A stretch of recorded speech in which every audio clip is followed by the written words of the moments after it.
There is a town that exists somewhere in America or everywhere in America, depending on how you look at it, where the sky is always a pale blue, the grass is always a specific shade of green, and every single resident has the same four fingers on each hand and the same yellow skin that nobody has ever thought to question. You have spent hours in this town. You have probably spent more hours in Springfield than in most real places you have ever visited. You know the streets without a map. You know the school, the power plant, the bar, the donut shop.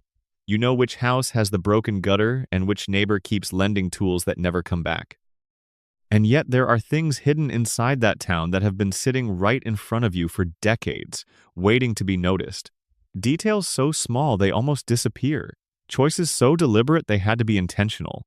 Moments stitched into the fabric of the show that the writers placed there quietly, the way you might leave a note inside a wall before sealing it up knowing most people will never find it, but leaving it there anyway, just in case. That is what this is about. So, get comfortable. Turn down the lights if you want. Let Springfield settle around you the way it always does, familiar and warm, and just a little bit strange around the edges. We are going to move through this slowly, one detail at a time, and by the time we are finished, the show you have watched 100 times will feel like somewhere you are visiting for the first time. Section 1.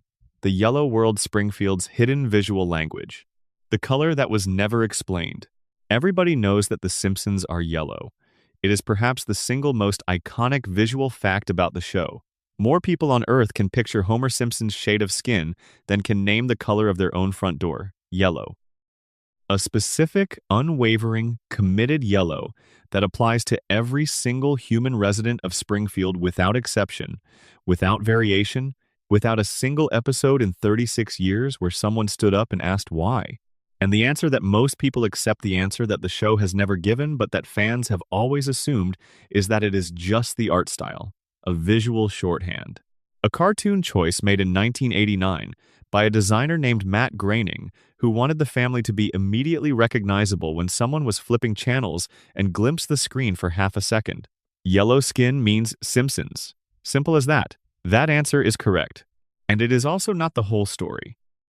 Because when you sit with this show long enough, when you let it wash over you the way it does late at night when you are drifting in and out of sleep and the episodes are cycling through automatically, you start to notice something. The yellow is not applied evenly. It is not a simple filter dropped over the whole world. The yellow follows a logic. And once you see the logic, the color means something different. Here is the detail. When guest characters visit Springfield, real-world celebrities voiced by themselves, historical figures depicted in flashbacks, strangers from outside of town who appear for one episode and vanish, they often have different proportions. Their features are sometimes drawn with more realistic anatomy. Their skin, in many cases, is not yellow, or if it is yellow, it sits differently on their faces. It feels less inherent, more painted on. The residents of Springfield who were born there, who have lived there their whole lives, who have been drinking the water and breathing the air and existing inside that town since before they can remember, they are a specific shade of yellow that belongs to them, the way a scar belongs to a person. It is not decorative. It is constitutive. It is part of what they are. Outsiders, even in the same visual universe, often carry a different quality. And the animators knew this. They drew it this way deliberately. Matt Groening's original reason. The story that gets told most often about the yellow comes from Matt Groening himself, who has given a version of it in multiple interviews over the years. He wanted the family to be impossible to miss. He wanted someone sitting across the room, not fully paying attention, to glance at a television screen and know immediately which show was on. Yellow Skin accomplished that. No other show had it. No other show would dare have it. It was a brand mark disguised as an aesthetic choice, and that is true. But what Groening has said less often, what gets buried in the longer, more casual interviews where he is relaxed and not reciting the official version, is that the yellow was also meant to feel slightly wrong, slightly off. The exact degree of offness that you do not consciously register as a problem, but that sits somewhere in the back of your brain, producing a low hum of unease that keeps you engaged without knowing why. The Simpsons was always, at its core, a show about something being wrong beneath a surface that looks fine. The family looks like a family. The town looks like a town. Everything is where it should be, structurally. And yet something is slightly, persistently, undeniably not right. The yellow skin is the visual representation of that feeling. It is pleasant enough not to disturb you, but strange enough that your brain never fully relaxes into acceptance. That is a remarkably sophisticated thing to do with a color. The evolution of yellow across the seasons. Here is something that very few casual viewers ever notice, even after years of watching. The yellow changes. Not dramatically, not in a way that would ever make it into a headline or a trivia question. But if you were to sit down with a selection of episodes from 1990 and compare them side by side with episodes from the mid-90s and then with episodes from the 2000s, the yellow shifts. In the earliest seasons, the color is warmer, slightly more golden. It carries a faint orange undertone that makes the characters look, in certain lighting conditions, almost like they are standing in late afternoon sun. There is something inviting about it. Homey, even, which feels appropriate for a show about a home. As the series moves into what fans consider its golden age, roughly seasons 3 through 9, the yellow becomes more saturated, more confident. It pops harder against the blues and greens of Springfield's background. This is the era where the show was at its most vital, its most sure of itself, its most willing to be exactly what it was without apology, and the color reflects that. In the later seasons, the ones that arrived after the year 2000, after the cultural conversation around the show shifted from reverence to nostalgia, the yellow gets a little flatter, a little more digital. The warmth recedes slightly. The characters start to look like they are lit by fluorescent light rather than afternoon sun. Some of this is the natural consequence of moving from traditional cell animation to digital production. The tools changed and the textures changed with them. But some of it, the designers will admit if you ask them directly, was intentional. The look of the show was adjusted to feel more contemporary, more crisp, more suited to high-definition screens. And in doing so, something small was lost that most people cannot name but can feel. The yellow got cleaner, and clean yellow does not carry the same uncanny warmth as the slightly golden, slightly amber, slightly off yellow of the early seasons. What the background colors are doing. The yellow skin is the detail everyone knows. But the more interesting visual language of Springfield lives in the backgrounds, in the colors of the buildings and the streets and the interiors of the houses that the characters move through without acknowledging. Springfield's palette was designed with a very specific logic. The foreground characters, the family, the main cast exist in warm colors. Yellow, orange, red, the particular shade of blue that Marge's hair uses. These are the colors of the emotional core of the show. They are human colors. Living room colors, the colors of things that matter. The backgrounds shift by location in a way that is so consistent, it functions almost as a subconscious grammar. The power plant is rendered in grays and sickly greens. Not the lush, natural green of the park or the yard, but a pallid, chemical green, the green of things that should not be green. The green of water that has been in contact with something metallic for too long. When you are inside the power plant, the world around the characters goes slightly cold and wrong, and your brain registers this without your conscious awareness ever flagging it. The bar, Moe's, is almost always depicted in brown and amber tones. Wooden tones. Old leather tones. The colors of something that has been here a long time and intends to stay. There is a warmth to it, but it is the warmth of something closed off from natural light, a warmth that comes from burning rather than from the sun. The school is institutional. Pale yellows and beiges that feel bureaucratic, slightly oppressive in the specific way that public buildings and working-class neighborhoods tend to feel. Not hostile, just indifferent. The color of a place that was not designed for the people inside it.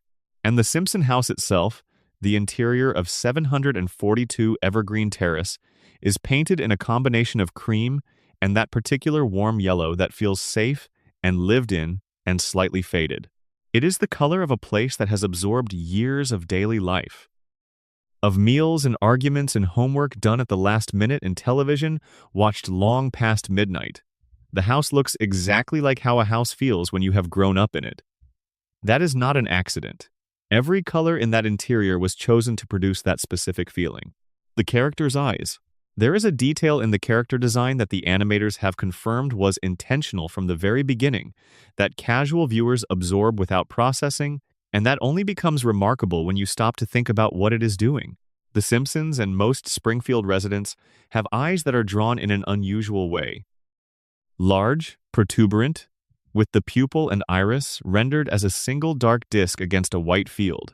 They are expressive eyes, extraordinarily expressive, capable of conveying the full range of human emotion with minor adjustments to the line work around them. But they are also slightly wrong, slightly too large, set slightly too far apart, or slightly too close together depending on the character, in a way that creates a sense of perpetual alertness, of wide openness, that can read as either innocent or unsettled depending on your mood when you look at it.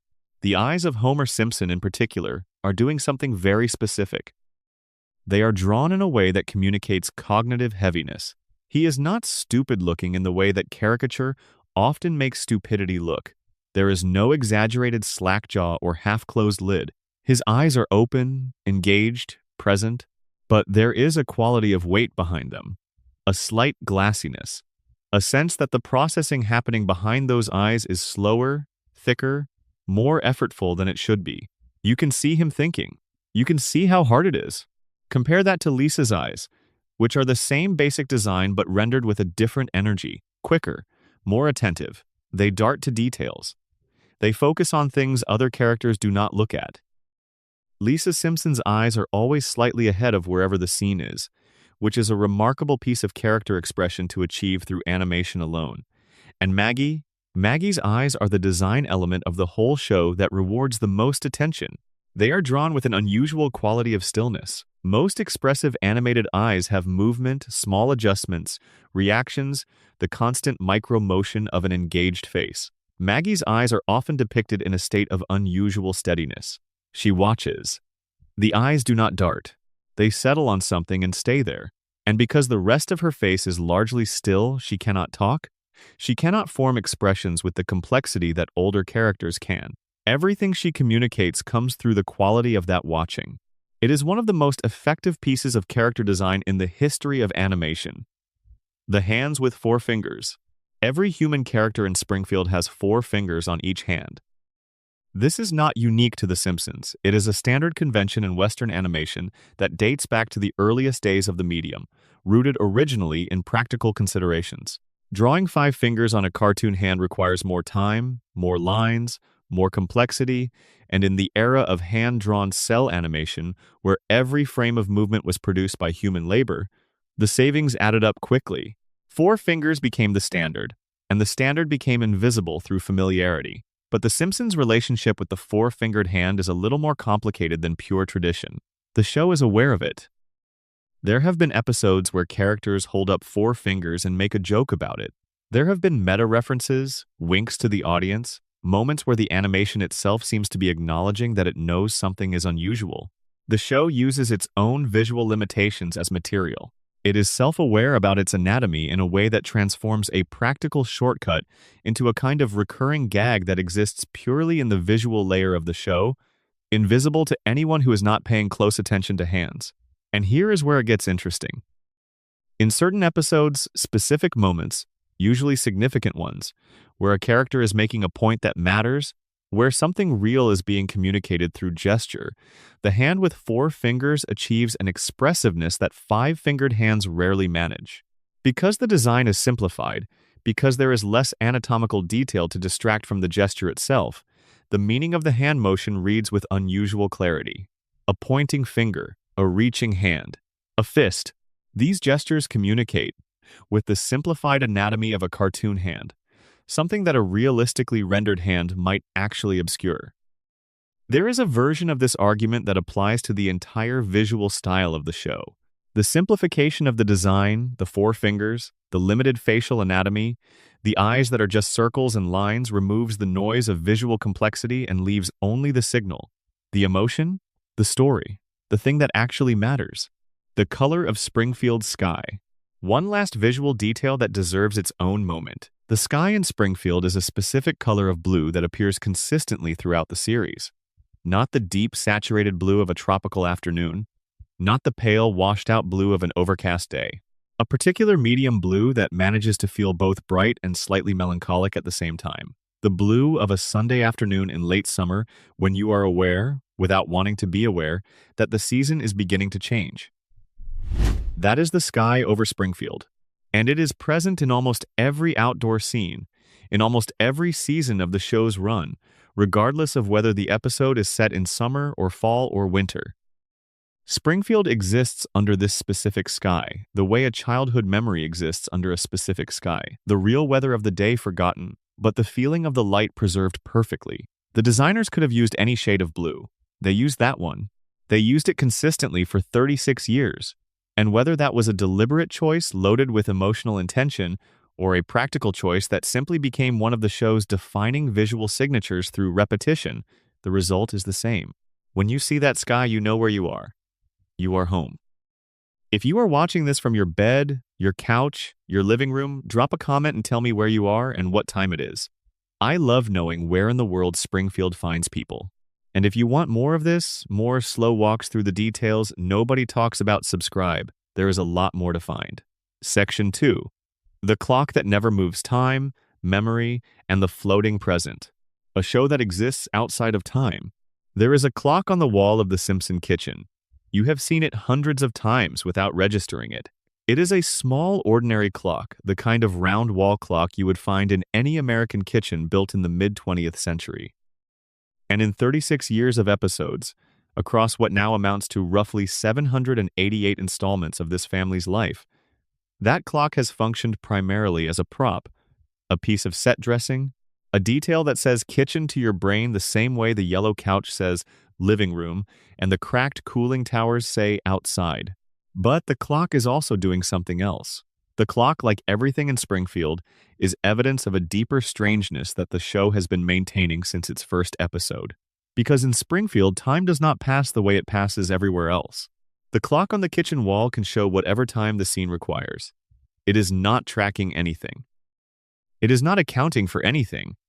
It is a decorative object that looks like a clock but does not perform the function of a clock, which is to tell you where you are in the flow of time. Springfield runs on what the television industry calls a floating timeline. The year is always now. Whatever year the episode airs, that is the year the characters are living in. The show has been set in 1991 and 2001 and 2014 and 2024, and none of those years has ever been acknowledged as different from the others. Because the present is always the present, and the past reshapes itself to serve whatever the current episode needs. This is a common technique. Many long-running shows use it, but The Simpsons has used it for so long, so consistently, and with such specific consequences that it has stopped being merely a narrative convention and become something closer to a defining characteristic of the show's reality. What the floating timeline does to memory. When Homer and Marge first met, in the original telling of their backstory from the show's early seasons, the story was set in the 1970s. Homer had a thick head of hair. Marge wore the fashion of a specific decade. Their high school was decorated with the visual cues of an era that was recognizable and dateable. The nostalgia was specific. It was grounded. But the floating timeline meant that this version of their past had a shelf life. If Homer and Marge are perpetually in their mid-30s, and the show is perpetually set in the present, then their shared history has to keep moving forward to maintain the arithmetic. By the time the show reached the 2000s, a 1970s high school romance no longer made sense for characters who were apparently still young adults. So the backstory shifted. Their formative years moved into the 1980s, then the 1990s, then the early 2000s. Each retelling was coherent on its own terms. Each version of how Homer and Marge fell in love was told with care and emotional honesty, but the versions contradict each other. The decade changes. The cultural context changes. The music that was playing at their prom changes. Homer's hair, or lack of it, changes depending on which flashback you are watching. And here is what is so quietly fascinating about this. The writers of the show made the decision, very early on, not to try to resolve these contradictions. They acknowledged them, occasionally made jokes about them, and then moved on without apology. The implicit message was, the details do not matter as much as the feeling. Homer and Marge falling in love matters. Which decade it happened in does not. That is a remarkably mature artistic position to take, and it is one that most critics of the show's continuity never quite engage with directly. The Simpsons is not trying to be a historically consistent document. It is trying to be an emotionally true one. The facts of the backstory are negotiable. The love is not. Bart's age and what it means to be 10 forever. Bart Simpson has been 10 years old for 36 years. He has been 10 years old longer than most of his current fan base has been alive. He has been 10 years old during the fall of the Soviet Union and the rise of the internet and September 11th and 2 decades of wars and a global pandemic and the invention of the smartphone and the invention of the social media platform and everything else that has happened in the world while he has been sitting in that classroom writing lines on the chalkboard, 10 years old. The character of Bart was specifically designed around the experience of being 10, not 8, not 12, 10. The age where you are old enough to understand that the adult world is ridiculous and arbitrary and frequently unfair, but young enough that you still do not have the language or the leverage to do anything about it except be difficult. 10 is the age of pure, uncomplicated rebellion. The rebellion that has no ideology, no program, no goal except the assertion that you exist and you will not simply comply. Bart Simpson at 10 is the purest possible distillation of that energy. And by keeping him at 10 forever, the show does something unusual. It does not allow Bart to grow past that rebellion into whatever comes next. He does not become a sullen teenager who has curdled his defiance into self-destruction. He does not become a young adult who has negotiated with the world and made compromises. He stays at the exact age where rebellion is still pure, where it still carries joy, where mischief is an end in itself and not a symptom of something deeper. There is a strange comfort in this. Bart is perpetually at the moment just before things get complicated, just before being difficult stops being funny and starts being costly. He is frozen at the last moment of uncorrupted childhood mischief, and the show keeps him there with the same care and deliberateness with which a photograph is framed. Lisa at 8. The age of questions. Lisa Simpson is 8. She has always been 8. And 8 is, if you think about it, the precisely correct age for who Lisa is and what the show is trying to do with her. 8 is the age when intelligence becomes visible in a way that the world around you has not yet prepared for.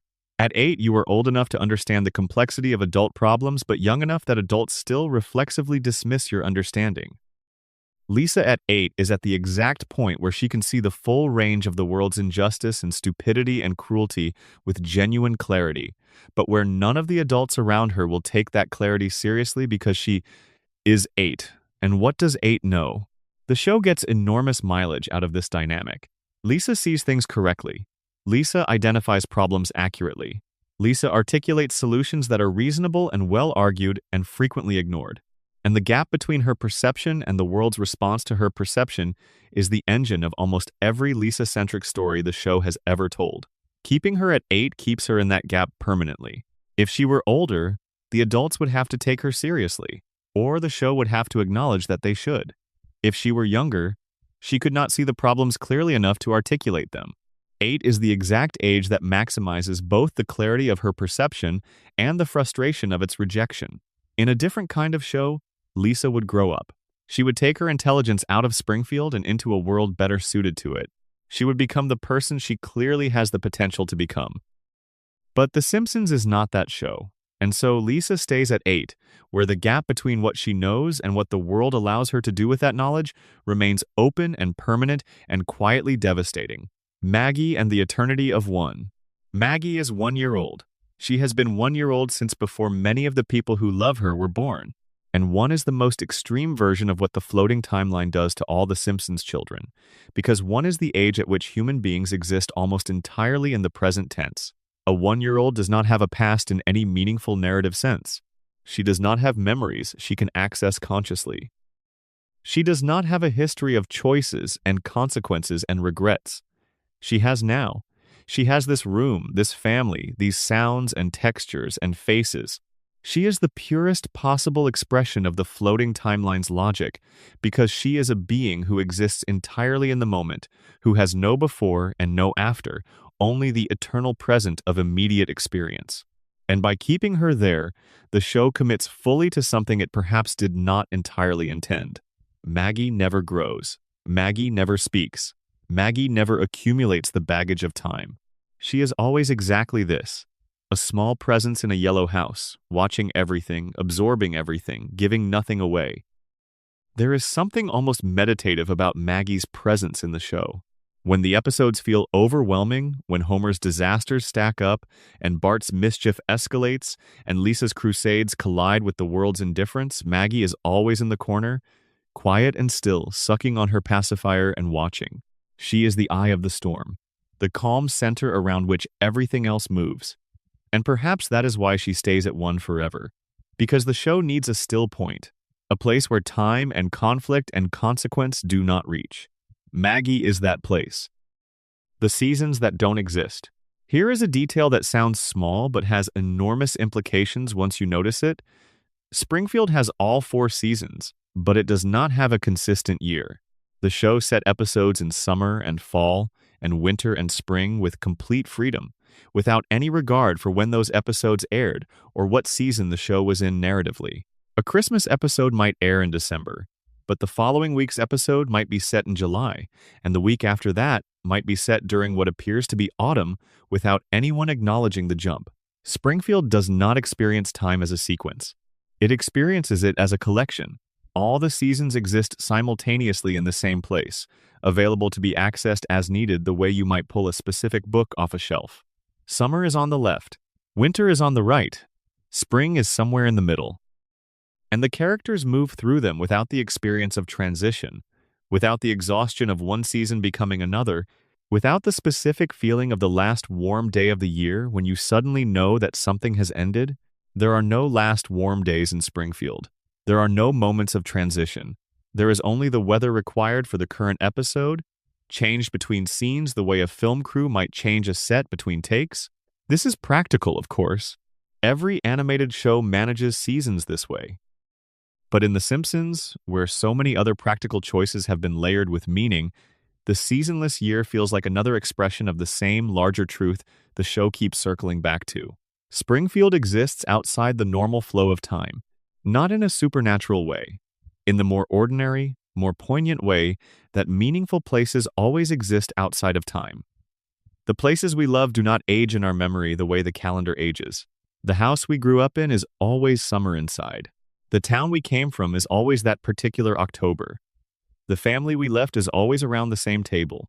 Time does not pass in Springfield because it does not pass in memory. Homer's many jobs and the logic of a dream.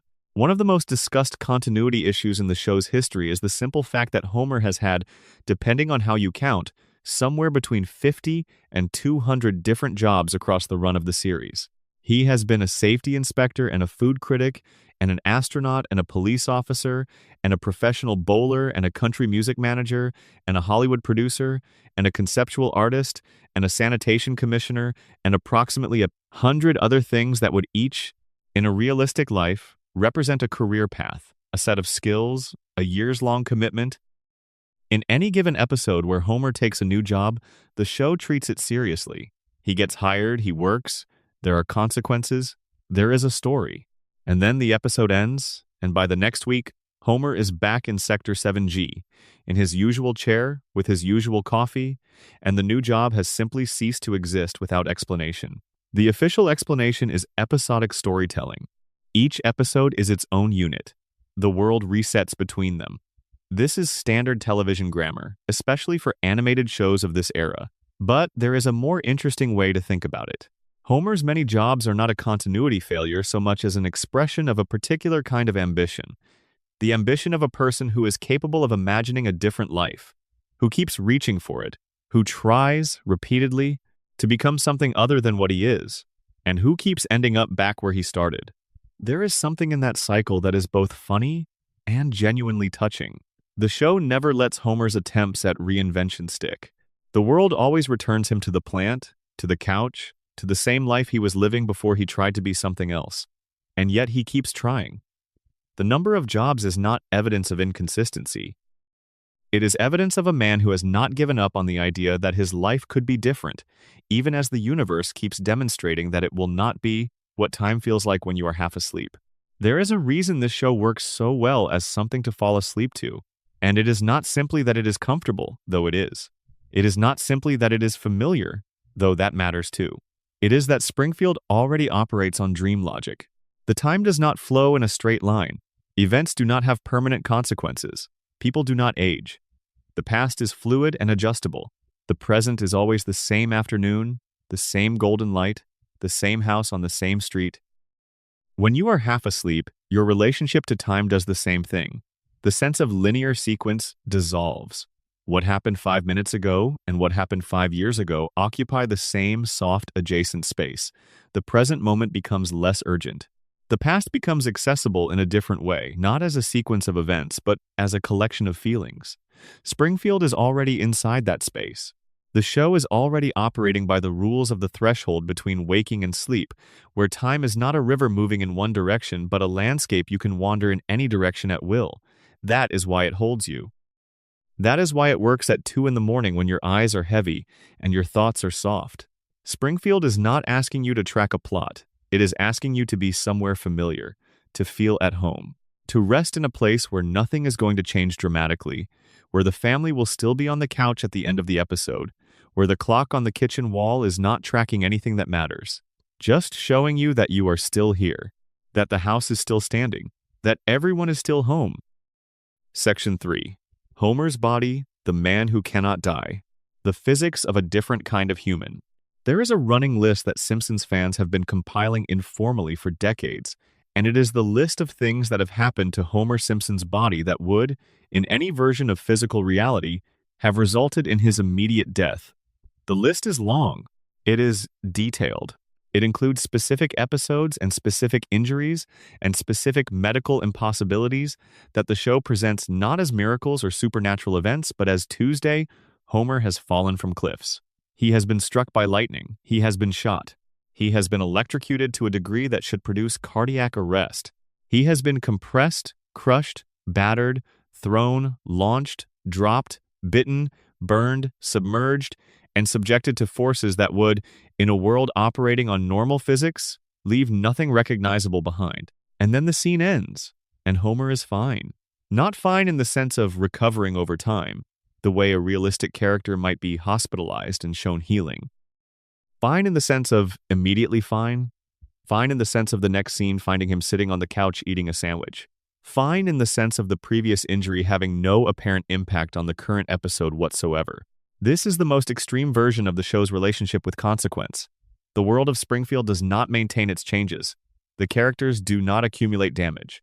The slate is wiped between scenes the way a chalkboard is wiped between lessons. And whatever was written there, whatever happened to Homer's spine or skull or internal organs is simply gone. The body as cartoon philosophy.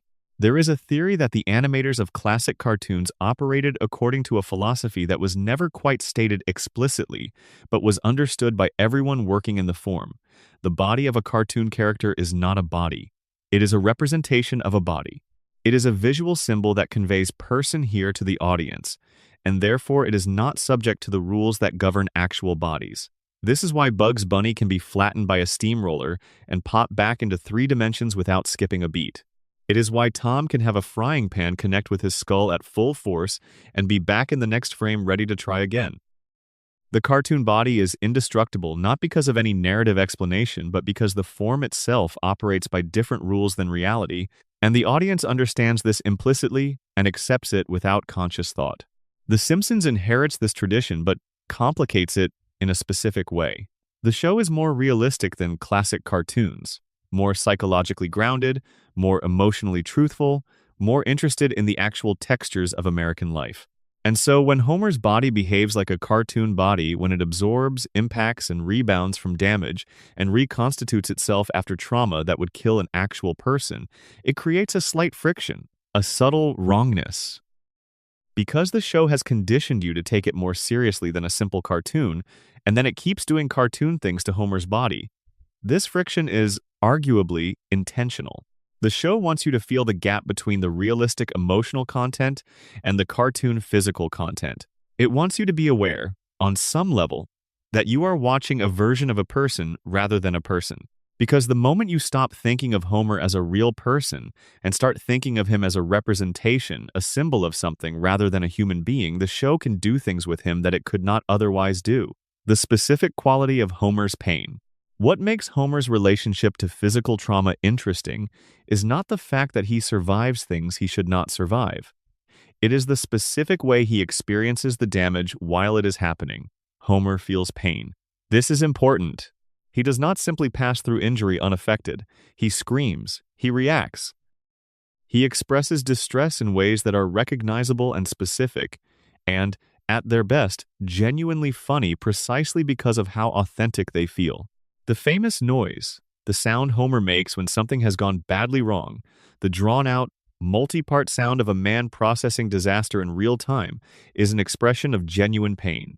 It is not a cartoon ouch. It is something that sounds like a real human response to things not going according to plan. And then it passes. The pain is fully felt, fully expressed, and then it is over and Homer moves on. He does not carry it forward. He does not nurse it. He does not develop anxiety about the activity that caused the injury or avoid the location where the bad thing happened, or demonstrate any of the behavioral changes that real trauma produces in real people. Homer experiences pain perfectly in the moment and then releases it completely. He is, in this specific sense, a kind of emotional ideal, a person who can feel something fully without being altered by it, without being burdened by it, without carrying it into tomorrow as a reason to be afraid. There is something enviable about this, if you think about it from a certain angle. The ability to be completely present in a bad moment, to feel it entirely, and then to let it go entirely, that is a quality that most people spend considerable energy and time trying to develop.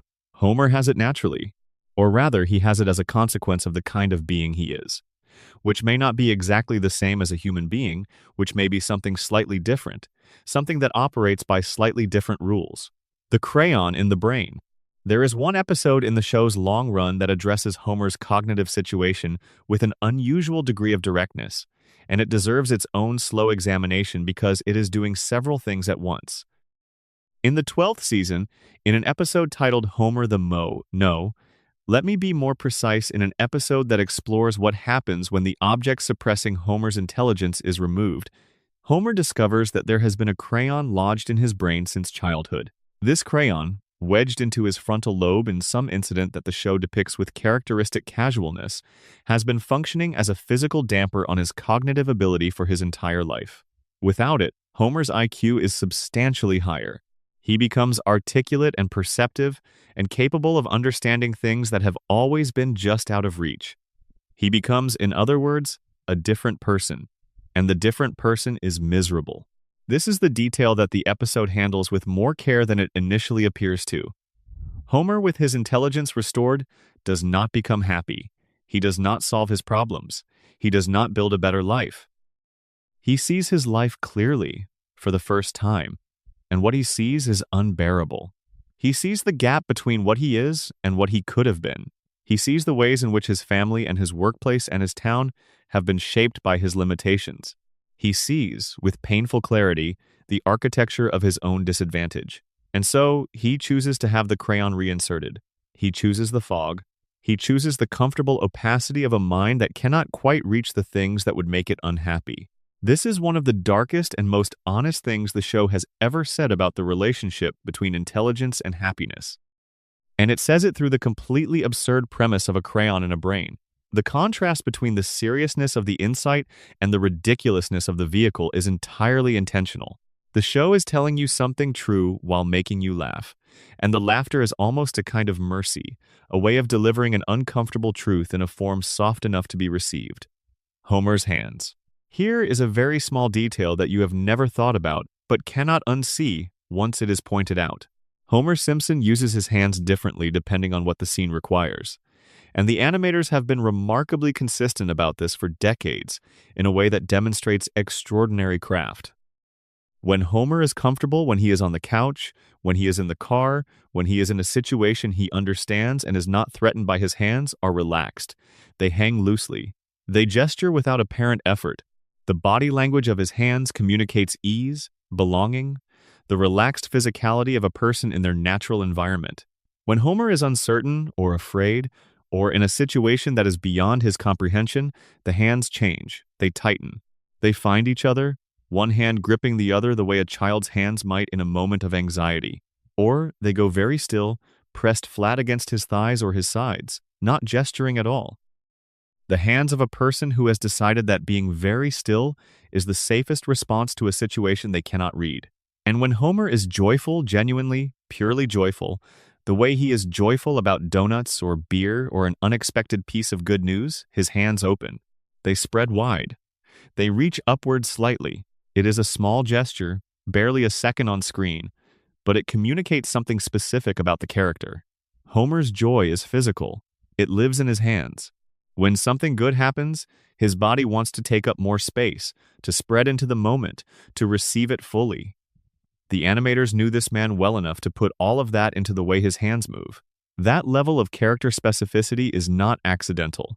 It is the result of hundreds of people paying very close attention to who this person is over a very long period of time, and encoding that understanding into every frame. The weight of Homer. Homer Simpson is depicted as overweight. This has been a constant of the character since the beginning, a fundamental part of his physical design, and the show has handled this aspect of his character with varying degrees of sensitivity over the years. In the early seasons, Homer's weight was mostly background, a visual fact about his body that the show did not need to explain or justify. It was simply part of who he was. In later seasons, the show became more willing to address it directly, sometimes through jokes that aged less well than others, and sometimes through moments of genuine vulnerability where Homer's relationship to his own body was treated with actual care. There are episodes where Homer's weight is the source of real emotional pain moments, where the show steps back from the joke and lets the character exist in the difficulty without a punchline at the end. But the most interesting thing about Homer's weight, from a purely visual and narrative standpoint, is what it contributes to his physical presence on screen. Homer is a large character in a world of large characters. Springfield is populated with people who take up space in unrealistic ways, whose bodies do not conform to the proportions of ordinary human anatomy. Homer's size is part of this visual vocabulary. He is big because the world of the show is drawn at a scale that accommodates bigness, that makes room for physical presence, that does not apologize for taking up space. There is something comfortable about a character who takes up space without apology. Who sits on a couch and fills it? Who moves through the world with the particular ease of a person who has made peace with the amount of room they occupy? In Homer's best moments, the moments where the show is most tender toward him, this quality of physical ease reads as a kind of contentment. He is a man who has, despite everything, found a way to be at home in his own body, which is not a small thing. That is actually quite a significant thing. The donut. The donut is not just a recurring visual gag, it is a symbol. Homer's relationship to the donut is one of the most thoroughly developed and emotionally resonant human-to-food relationships in the history of television. The donut represents something specific for Homer, and the show knows this and uses it carefully. The donut is not simply food. It is not simply a source of humor. It is the physical form of immediate gratification, the thing that is available right now, that delivers pleasure immediately, that asks nothing in return except that you eat it. Homer's life is full of delayed gratifications, broken promises, unfulfilled potential, and the particular kind of disappointment that accumulates in a person who has been told, in 100 different ways, that the bigger and more important pleasures are not really available to them. The donut is the one exception. The donut is always there. The donut always delivers. The donut never fails. And the show understands this, which is why it treats Homer's love of donuts with a warmth and sincerity that goes slightly beyond what the joke requires. When Homer sees a donut, his face does something that is not quite greed and not quite joy, but is somewhere between them, a specific look of recognition, of coming home to something reliable. The donut is the one thing in Homer's life that never lets him down. That is both funny and, if you let yourself sit with it for a moment, genuinely moving. Everyone has a version of the donut, the small, reliable pleasure that compensates for the larger ones that keep being out of reach. Homer's just happens to be circular and glazed and available at a nuclear power plant break room at 10 inches the morning. The body as a map of a life. When you add all of this together, the injuries that do not stick, the weight carried without apology, the hands that communicate what the face does not always say, the brain dampened by a childhood accident that nobody bothered to investigate, the joy that lives physically in the way the arms spread, what you have is a body that is a kind of map. Homer's body tells the story of his life in the way that bodies do when you know how to read them. It tells you about a person who has absorbed a great deal of damage and allowed very little of it to define him. It tells you about someone whose pleasures are physical and immediate and not particularly sophisticated, and who has made a decision, conscious or not, to locate his happiness in those pleasures rather than in the abstract ones the world keeps telling him he should want. It tells you about a man who is genuinely more resilient than he appears, which is itself the most Homer Simpson thing it is possible to say. He appears to be a disaster. He frequently is a disaster. And yet he keeps getting up. He keeps walking through the door at 5:30. He keeps coming home. The body that cannot die is not a cartoon convenience. It is a statement about the particular kind of durability that belongs to people who have decided, without quite deciding it, that coming home is the thing they will not stop doing no matter what the day has done to them. Section 4. Background characters with secret stories. The people in the background. Springfield is one of the most densely populated fictional towns in the history of American storytelling. Not in terms of actual stated numbers. The population of Springfield has been given as various figures across different episodes, ranging from the plausible to the absurd, and none of them should be taken seriously, but in terms of the visual density of the town's social life, background characters crowd the streets of Springfield in a way that makes the town feel genuinely inhabited, genuinely lived in a way that many fictional towns do not manage. And many of these background characters have been given specific, consistent designs that appear across dozens of episodes, across decades of the show's run, in ways that suggest the animators thought of them as actual people with actual lives rather than as visual filler. They have the same clothes, the same face, the same spot in the crowd. The question that rewards attention is, who are these people? What has the show quietly told us about them across 36 years of background appearances? The Barney situation. Barney Gumble is not exactly a background character. He has featured in enough significant storylines to qualify as a supporting cast member, but he is treated in the day-to-day life of the show as furniture. He is always at Moe's. He is usually at the bar when the scene requires bar patrons. He is drunk, he burps, the show moves on. But there are scattered episodes across the run where the show pauses on Barney and does something unexpected. It shows you who he was before. It tells you that Barney was once intelligent, promising, talented, a person who had prospects, who had a future that looked genuinely bright, who made a single decision at a particular moment in his life that sent everything in a different direction. The decision was the first drink. And the show's handling of this is remarkable for what it does and does not do. It does not sentimentalize it. It does not moralize about it.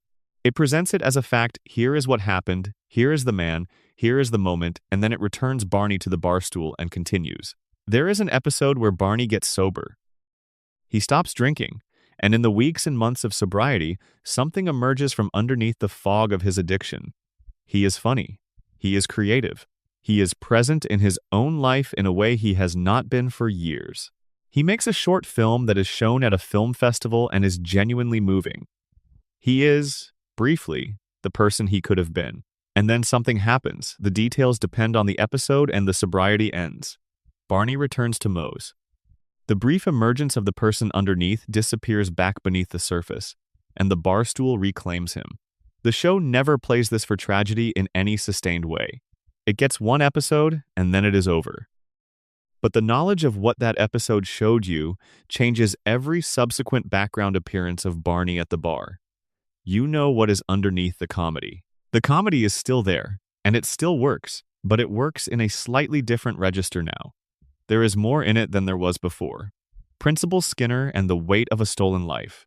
The Skinner revelation, the episode that revealed that the man Springfield has known as Principal Seymour Skinner, is actually a man named Armin Tamzarian who assumed a dead soldier's identity, has been comprehensively analyzed from a plot standpoint. Fans have dissected the continuity issues it creates, the character damage it arguably does, the decision the writers made to have the town vote to simply ignore the truth and continue as before. But there is a quieter story running underneath the Skinner storyline that does not get discussed as often, and it is the story of what it means to live inside a borrowed identity for 20 years.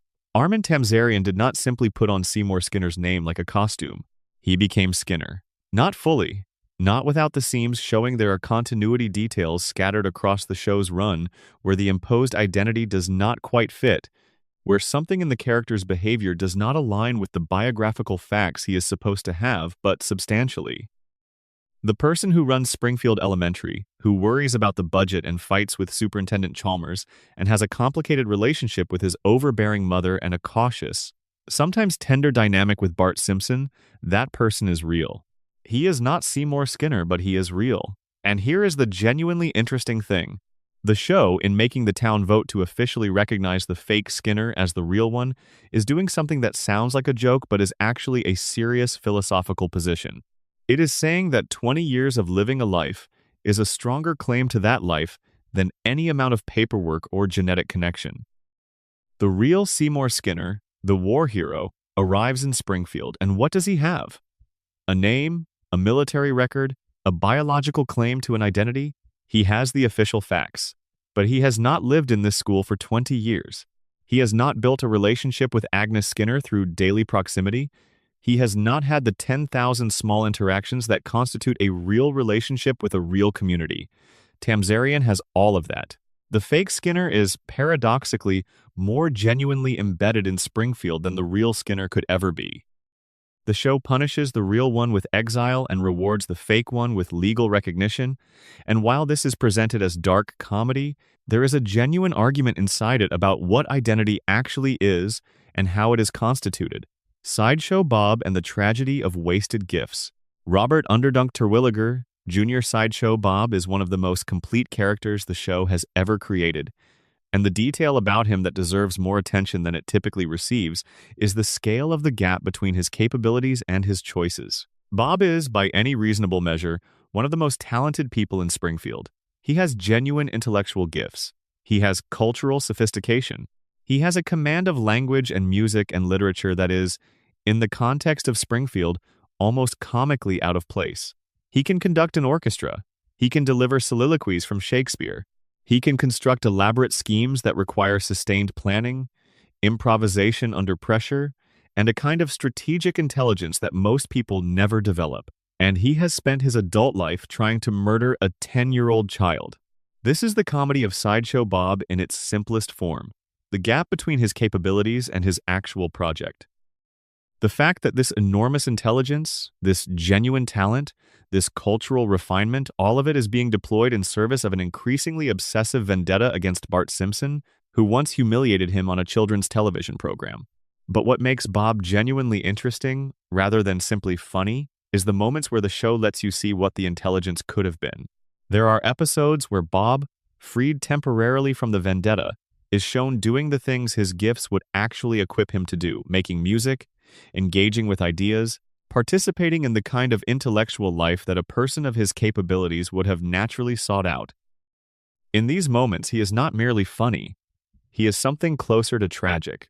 A person who took a wrong turn at some point and has been unable to find his way back, not because he lacks the ability to see the path, but because the detour has become, in some ways, his entire identity. Bob without the vendetta would have to figure out who he is. And that might be more frightening than Bart Simpson ever was. Mo Sizlak, the philosopher of the bar. Mo Sizlak is presented, in the surface reading of the show, as a comic grotesque. He is ugly, self-pitying, frequently unethical, and possessed of a telephone that seems to exist primarily to receive prank calls from Bart Simpson. He is the dark comedy of the show given a face and a voice and a bar stool to sit on. But the show, across its run, has done something unexpected with Mo.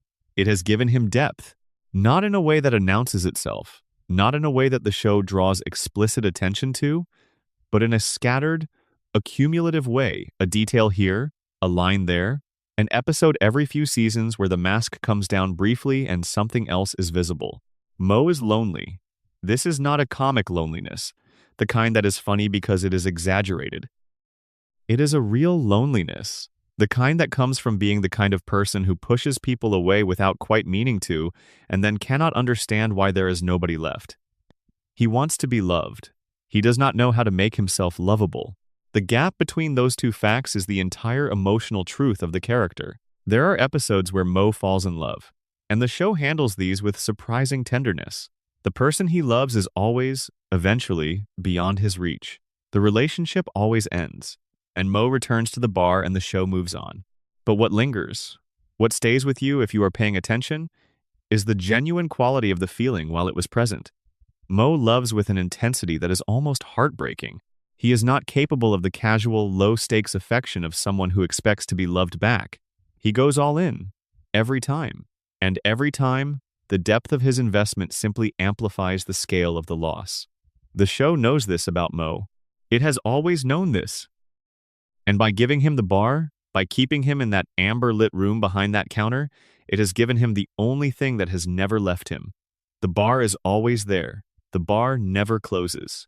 The bar does not require him to be different from what he is. And so Mo stays, tending his bar, waiting for someone to need a drink, which is not so different from waiting for someone to need him. The Flanders children. Rod and Todd Flanders are two of the most consistently overlooked characters in the show's background, and they reward more attention than they typically receive, because the show has done something quietly careful with them over the years. The Flanders children are, on the surface, a joke about religious upbringing. They are sheltered, earnest, frightened by secular entertainment, inclined to respond to any given situation with a Bible verse. The comedy is built on the contrast with Bart, who is their exact opposite, secular, rebellious, drawn toward everything their father has taught them to fear. But the show has not been entirely content to leave them as a joke. In the episodes where Rod and Todd are allowed to be something more than punchlines, they emerge as children who are genuinely trying to be good in a world that does not make goodness easy. They are not cynical. They are not performing their faith. They believe, fully and simply, in the framework their father has given them. And while the show sometimes finds this funny, it has also, in its better moments, found it touching. There is a specific quality that the Flanders children have that no other children in Springfield share. They are safe. Not safe in the sense of protected from harm. Springfield is nobody's idea of a safe environment, but safe in the sense of emotionally stable. They have a father who loves them consistently, who shows up for them, who has built a framework around their lives that gives them a sense of meaning and belonging. By Springfield standards, this is extraordinarily rare. Compare them to Bart and Lisa, whose emotional security comes and goes with the unpredictability of Homer's competence as a parent, or to the children of Mo, who does not have children, which is itself a kind of detail. Rod and Todd Flanders are the only children in Springfield who know, consistently, that the adult in their life will be there. That this adult is also slightly overbearing and occasionally terrified by the modern world does not undo the stability. It complicates it in the specific way that all parental love is complicated by the parent's own limitations and fears and blind spots. But the love is there. It is consistent. It is real. Ralph Wiggum, the deep waters beneath the absurd. Ralph Wiggum is beloved by Simpsons fans as the source of some of the most quotable, most purely surreal lines in the show's history. My cat's breath smells like cat food. I bent my Wookiee. Hi. Super Nintendo Chalmers. Ralph's utterances arrive from a place that seems disconnected from the logic governing everyone else's speech. And this disconnection is itself the entire joke. But there is a detail about Ralph that the show has never quite developed into a full storyline and has left as a quiet undertone running beneath the comedy. Ralph is alone. He is the son of the police chief, which ought to give him some social standing, or at least adult protection. But his father is a hapless man whose relationship to competence is casual at best, and the social standing that should come with being the chief's son does not translate into actual social connection for Ralph. He does not have friends, really. He gravitates toward Bart and Lisa not because they have chosen him, but because he shows up in their lives with a quality of innocent persistence that neither of them quite knows how to rebuff. The episode where Lisa, briefly, is kind to Ralph, where she gives him a Valentine's card out of pity, and he mistakes it for romantic love, and she has to navigate both his happiness and her own discomfort, is one of the show's most carefully observed episodes about the unexpected weight of kindness. Ralph's joy at being liked, at being seen, at having someone pay attention to him, is completely authentic. It is not played for irony. The show gives him his happiness fully, and the complication comes later, and the complication is handled without making Ralph the object of mockery.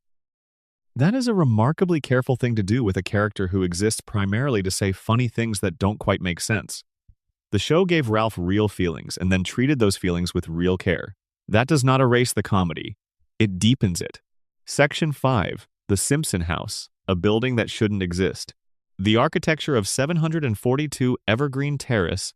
The Simpson House is perhaps the most analyzed fictional building in the history of American architecture criticism, which is a category that exists more robustly than you might expect. Architecture professors have lectured on it, designers have tried to build it, fans have generated blueprints, and every serious attempt to reconcile the interior of the Simpson House with its exterior has arrived at the same conclusion: the building should not work. This is not a slight observation or an impression. It is a specifically demonstrable fact. The interior of 742 Evergreen Terrace does not fit inside the exterior of 742 Evergreen Terrace. Rooms appear and disappear. Hallways lead to spaces that should not exist given the footprint visible from outside. The upstairs configuration is inconsistent across episodes. The basement appears in some episodes and is absent in others.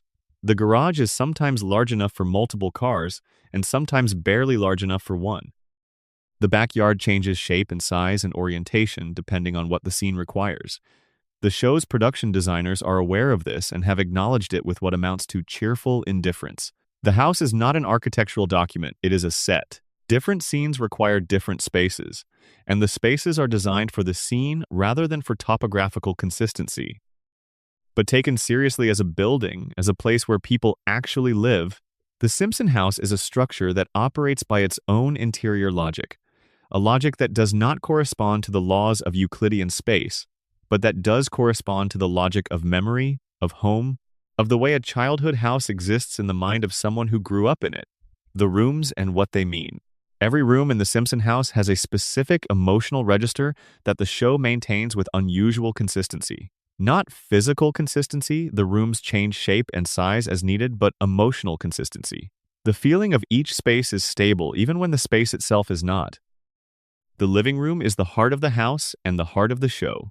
This is where the family exists in its most collective form, where the arguments happen and also where the reconciliations happen, where the couch serves as the physical anchor of the Simpson family's identity. The couch is more than furniture.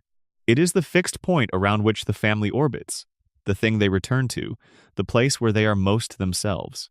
The color of the living room, that warm cream and yellow, the light coming from no specific source, creates an environment that is neither particularly attractive nor particularly ugly. It is a room that looks exactly like it should look given the family inside it. It is lived in the specific way that rooms are lived in, when nobody is trying to impress anyone, when the space has been allowed to become what the people inside it have made it rather than what any design standard would dictate. The kitchen is the practical heart of the house in a different way. Marge's kitchen. This is her domain in a way that is sometimes presented as limitation, the woman in the kitchen, the woman who feeds everyone, but that the show has been careful, across its best episodes, to also present as genuine competence. Marge is good in that kitchen. She feeds her family well. She maintains the practical machinery of daily life with a skill and consistency that nobody in the family adequately appreciates, and the show knows this and occasionally says so. Homer and Marge's bedroom is the room where the marriage lives in its most private form. The show has been surprisingly thoughtful about this space. It is not a glamorous room. It is not a romantic room in any conventional sense. It is a room that two people have shared for their entire adult lives, and the evidence of that shared life is in every mundane detail of the space. This is where the marriage is most honest, where the artifices that both of them maintain in other contexts are allowed to come down, where they are simply two people who have chosen each other for a very long time and are still choosing each other most days, with varying degrees of enthusiasm. Bart's room is controlled chaos. Lisa's room is the room of someone who has tried to make her corner of this house into something that reflects who she actually is, and has partially succeeded, and the gap between the effort and the result is telling. She has her books, her saxophone, her globe, the evidence of a person who is working hard to build an interior life that the external world cannot quite reach. The room is a refuge, and also, in the specific way of refuges, slightly lonely. The couch, a meditation. The couch gag, the recurring joke in the opening credits where the family runs in and finds something different on or around the couch, has become such a beloved tradition that it has somewhat overshadowed the couch's actual role in the show's daily emotional life. Because the couch, in the non-gag episodes, is where the show does its most important quiet work. It is where Homer and Marge have late-night conversations that resolve nothing but make the marriage feel real. It is where Bart and Homer sit together in the particular wordless companionship of a father and son who do not have a lot of language between them, but do have shared space. It is where Lisa sits alone reading while everyone else watches television. The marginal position of the person in the family who is slightly too much for the room but who has nowhere else to be. The couch holds them all. It accommodates everyone. It does not require them to be different from what they are. You can be Homer Simpson on that couch. You can be enormous and loud and oblivious and still fully in your place. And you can be Lisa Simpson on that couch. You can be smart and isolated and too much and still fully in your place. The couch makes room.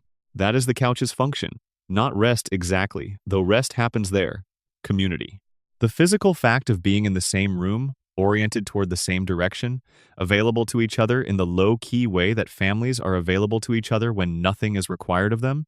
The couch is where the Simpsons are a family without having to work at it, where it just is. The neighborhood. 742 Evergreen Terrace exists on a street in a neighborhood that has its own consistent visual identity, even though the specifics of that neighborhood shift from episode to episode the same way the house's interior does. The neighborhood is middle American in a way that is precise and deliberate. The houses are spaced the way houses in real American suburbs are spaced close enough for neighbors to have opinions about each other's lawns, but not so close as to constitute actual community. Each house has a small yard, a driveway, a car that says something about the family inside. The trees are the trees of a temperate climate. The sidewalks are the sidewalks of a neighborhood that is functional rather than charming. This is not a wealthy neighborhood. The houses are maintained but not improved. The cars are used. The yards are kept up but not designed. The evidence of aspiration is present. This is a neighborhood of people who are trying, who have achieved a certain level of the American standard, but the evidence of significant success is absent. Nobody on Evergreen Terrace has made it. They have arrived at a stable version of the middle, and there they remain. The Flanders house, next door, is slightly nicer than the Simpson house. This has been a consistent detail for 36 years, and it is doing real work. Not because the visual difference is dramatic, it is not, but because the slight superiority of the Flanders property is a recurring, low-level reminder of the gap between Ned's life and Homer's. Ned has, by the material metrics of the neighborhood, done slightly better. His lawn is slightly greener, his paint is slightly fresher, his car is slightly newer, and Homer resents this, sometimes. And the show is honest about that resentment, and also honest about what the resentment reveals about Homer, that he measures himself against Ned and finds the comparison uncomfortable, which is itself a kind of honesty about how people actually work.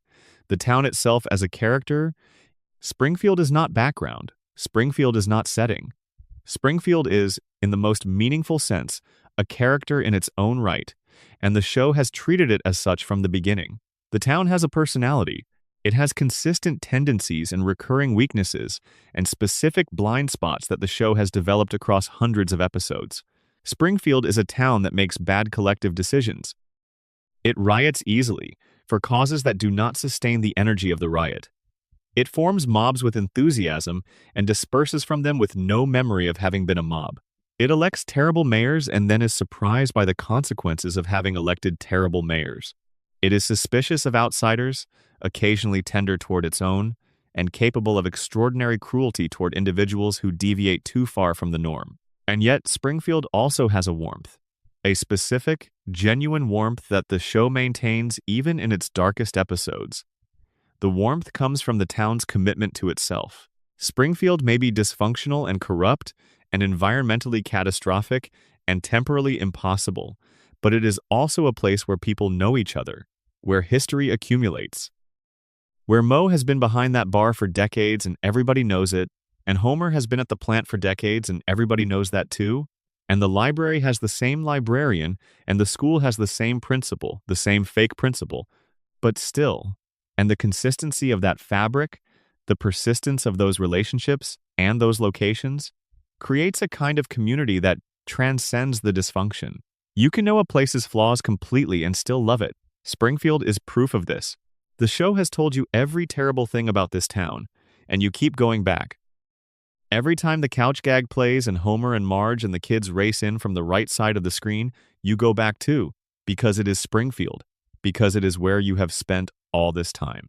Because the terrible things and the tender things are not separable from each other, and the whole mix, somehow over the years, has become home. Section 6. MR. Burns every quiet detail hidden in plain sight. The man behind the monster. Charles Montgomery Plantagenet Schicklgruber Burns is the villain of The Simpsons, in the same way that Winter is the villain of a town that has been dealing with winter for a very long time. He is not surprising. He is not mysterious. He is simply there, every year, doing the things he always does, and the town endures him the way towns endure the weather, not because they have accepted him, exactly, but because the alternative to endurance has never quite materialized. Burns is presented on the surface as a complete villain. He is greedy. He is cruel. He is indifferent to the suffering of others in a way that goes beyond mere selfishness into something that looks more like a philosophical position.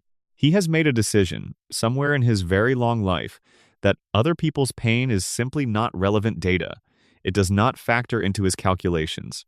It does not slow him down. He is freed by this decision in a way that is almost enviable from a certain angle. He moves through the world without the friction of empathy, which is admittedly a kind of freedom, even if it is a terrible one. But the show has never been content to leave Burns as a pure villain. It keeps complicating him in small ways, in background details, in moments that are played for laughs but that carry genuine information about who this man actually is underneath the cruelty. The loneliness of Monty Burns. There is an episode in the early seasons where Burns, in a moment of elaborate scheming, encounters a dog. A small, ordinary dog with no particular significance astray, essentially wandering into the wrong place at the wrong time. And Burns, who has spent this episode being systematically monstrous, reaches down and pets the dog with a gentleness that is startling. It is a small moment. The show moves past it quickly. But it stays with you because it is the first glimpse of something that the series returns to periodically across its run. Burns is capable of tenderness. He is not incapable of it. He has simply, for reasons that the show leaves largely implicit, confined his tenderness to very specific and often non-human targets, animals occasionally, memories of a childhood that the show has depicted in fragments as something that was stripped away from him early, and Smithers, whose devotion he accepts in ways that are never quite clearly loving, but are never quite indifferent either. The loneliness of Burns is one of the show's most thoroughly developed and least discussed themes. Burns is surrounded by people. He employs hundreds of Springfield's residents. He has more social contact than almost anyone in town simply by virtue of his position. And he is, despite all of this, completely alone. Not alone in the sense of being without company, alone in the sense of being without anyone who sees him clearly. Smithers sees him, but Smithers's love the show has always been careful about what kind of love this is. Circling around it without quite landing is a love that overlooks rather than acknowledges. Everyone around Burns either fears him or wants something from him, or is too damaged by the power differential to engage with him as a person. Nobody argues with Burns as an equal.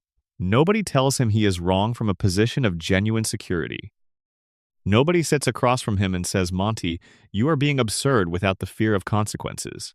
And while Burns would of course punish anyone who did this, there is something in his behavior, in the specific quality of his cruelty toward people who try to be authentic with him, that suggests the cruelty is partly defensive, as if genuine engagement were something he has forgotten how to handle, and the mechanism for dealing with his own discomfort is the mechanism he has used for everything, the application of power. The voice of a different era. Burns speaks in a way that nobody else in Springfield speaks. His vocabulary, his sentence structures, his reference points, his idioms, all of it is calibrated to a period that is not the present. He uses words and phrases that have been out of circulation for generations. He makes references that require historical knowledge to decode. He frames contemporary situations in the language of eras that his audience did not live through. This is, on one level, a comedy device. Burns's anachronistic speech patterns are a reliable source of humor, but they are also character work of unusual precision. Every word Burns uses is a reminder of how old he is.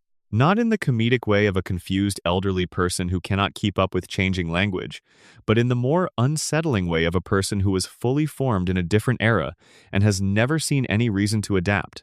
Burns does not speak anachronistically because he cannot learn new words.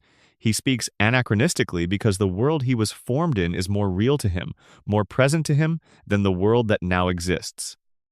His reference points are the reference points of a man who was young when the 20th century was young, who shaped his understanding of power and money and the proper relationship between the powerful and everyone else during a period that operated by different rules than the present. He is not confused by the modern world. He simply does not consider it binding.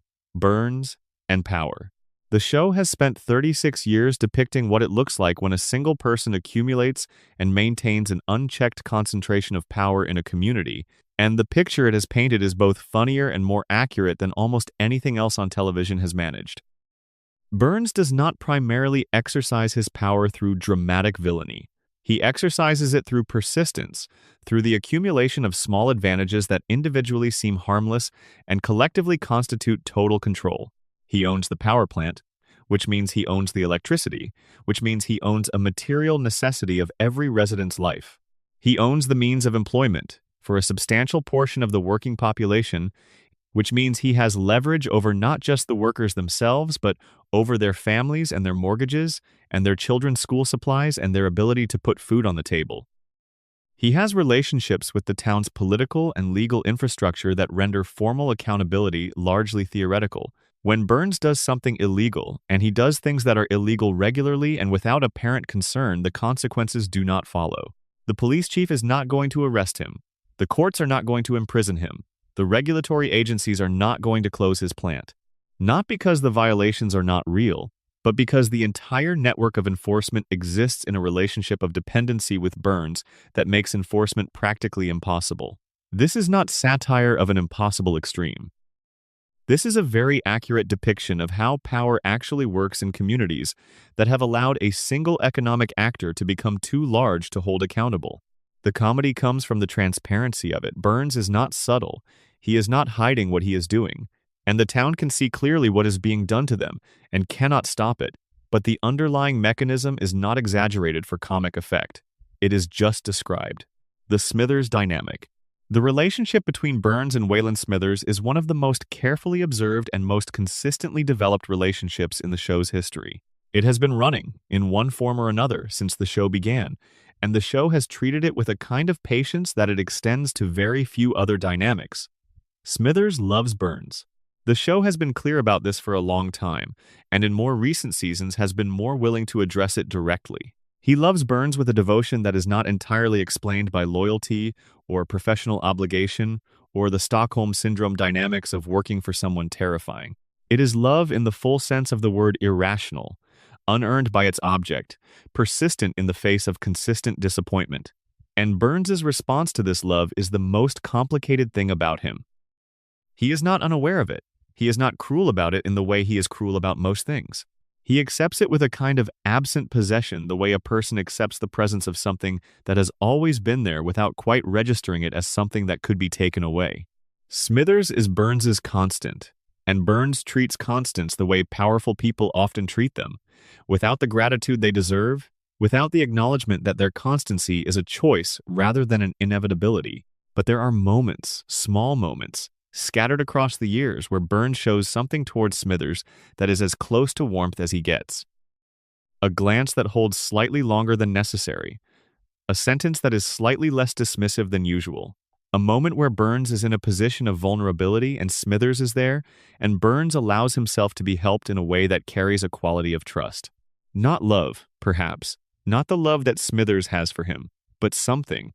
Some recognition that this person has been here, has been constant, has chosen to stay in a situation that any reasonable person would have left, and that this choice deserves not gratitude. Burns does not do gratitude but acknowledgement. The show has been careful never to resolve this relationship in a way that would reduce it to something simpler. Burns does not suddenly love Smithers back. Smithers does not suddenly stop loving Burns. The asymmetry persists, as asymmetries in real emotional life tend to persist, uncomfortable and unresolved. The detail nobody discusses. Burns's voice. The voice of Mr. Burns, provided by Harry Shearer, who has voiced the character since the beginning of the show, is a performance that rewards detailed attention. It is not simply a villain voice. It is a specific construction of vocal choices that collectively produce a sound unlike anything else in the history of animated television. The voice has a quality of thinness, of fragility, that sits oddly against the content. Burns is saying monstrous things, planning terrible deeds, issuing commands that will harm people, and the voice delivering these pronouncements has a quality that sounds almost breakable, high, reedy, capable of sudden, unexpected warmth and sudden, unexpected menace, often within the same sentence. The fragility of the voice is the show telling you something that the character himself would never acknowledge.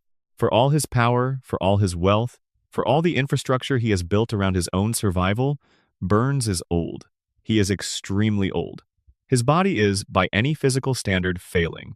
The treatments keep him alive, but they do not restore him.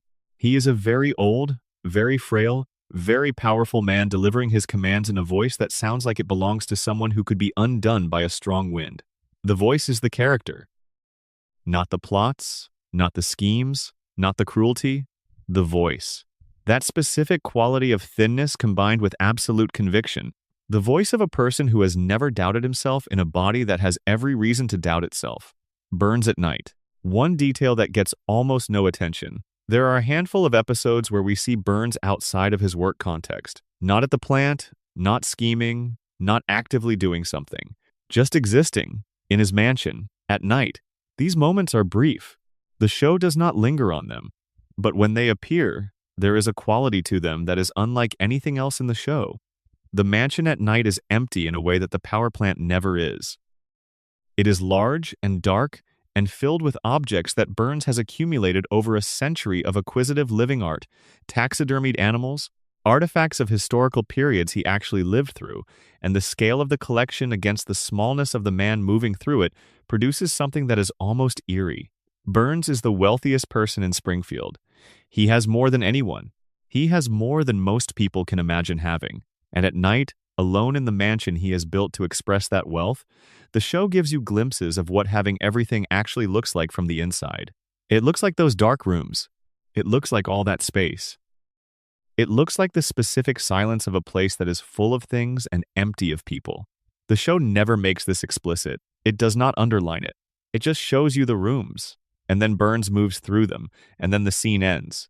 But if you let it settle, if you allow the image to do its quiet work, the message is impossible to miss. All of this, and he is still alone.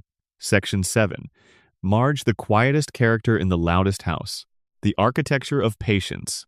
Marge Simpson is one of the most underestimated characters in the history of American television, which is itself a detail worth examining. She has been on screens for 36 years. She is instantly recognizable. She is widely beloved. Not in the passionate, analytical way that Bart and Homer and Lisa tend to generate devotion, but in the quiet, consistent way that people love reliable things. People love Marge the way they love the particular mug they use every morning without fanfare, without having thought specifically about why, as a simple, unexamined fact of daily life. And this quality of being loved without being analyzed is, perhaps, the most accurate reflection of Marge's actual position in the show. She is the center of the family in the way that structural, load-bearing walls are the center of a building invisible until something goes wrong, present in every moment whether noticed or not, essential in a way that only becomes fully apparent in her absence. The show knows this. And across its run, it has returned repeatedly to a specific question that it never quite answers. What does Marge want? Not what Marge does. Not what Marge provides. Not what Marge's patience and care and tireless maintenance of the family machine produce for everyone around her. What does Marge, as a person independent of her role in the family, actually want? The blue hair. Marge's hair is physically impossible. This has been noted many times and explained in many ways. It is a joke. It is a visual signature. It is the show's most extreme example of cartoon logic applied to human anatomy. The hair grows straight up, defying gravity, maintaining its shape without product, remaining at a consistent height across every episode regardless of weather or physical activity or the passage of time. But the hair also does something emotionally. Marge's hair is the most expressive element of her visual design in a way that is easy to miss because it is always the same. The hair never changes. And in a show where everything around her is constantly in flux, Homer's disasters, Bart's schemes, Lisa's causes, The town's perpetual cycle of catastrophe and reset the permanence of the hair is a visual anchor. Marge's hair is always there. Marge's hair will always be there. The world can do whatever it wants to do, and when it is done, Marge will still be standing in the same kitchen with the same impossible hair, making the same Sunday dinner. The hair is a promise. It is the visual representation of the only guarantee the show actually makes. There are episodes where the hair comes down, moments of emotional extremity usually connected to a threat to the marriage, or a confrontation with a truth that Marge has been avoiding, where the elaborate structure of the updo is released and Marge's hair falls. These moments are always significant. The show uses the fallen hair the way a director uses a dramatic close-up, to signal that we have reached the essential thing, the real thing, that everything before this moment has been prologue. When Marge's hair comes down, she is telling the truth. What the show has said about Marge's sacrifices. There are episodes in the show's run where the question of Marge's sacrifices is addressed with unusual directness, and these episodes are among the most interesting. The show has produced precisely because they take seriously something that the show's everyday rhythm treats as invisible. Marge gave things up. The show has been specific about this across different episodes. She had interests, ambitions, talents that existed before she became a mother and wife. And some of those things she pursued and some of those things she set aside, and the setting aside was not always painless, even if the show often moved past the pain quickly.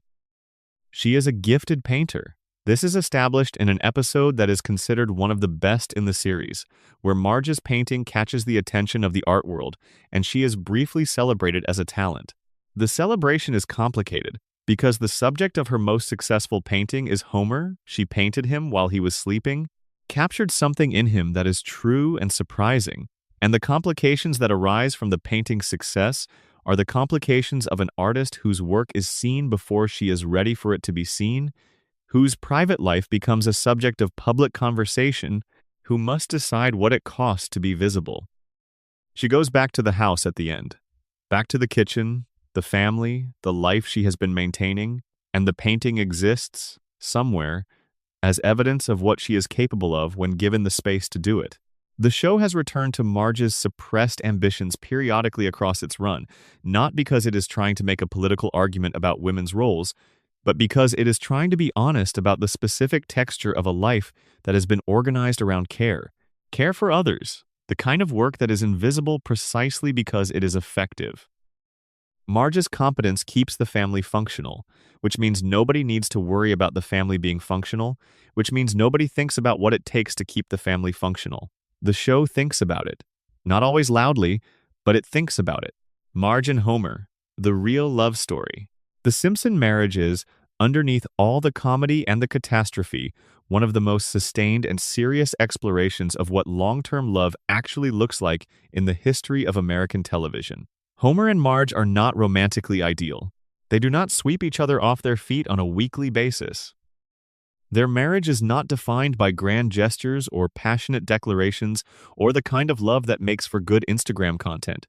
Their marriage is defined by the accumulated weight of ordinary days, by the habitual presence of two people who have been choosing each other, most of the time, with varying degrees of enthusiasm and consciousness for their entire adult lives. What the show understands about this marriage, what it has been slowly demonstrating across hundreds of episodes, is that this ordinary love, the love that shows up not in the moments of drama but in the aftermath, in the daily maintenance, in the presence of one person reliably available to another, is not the consolation prize for people who could not achieve the grand version.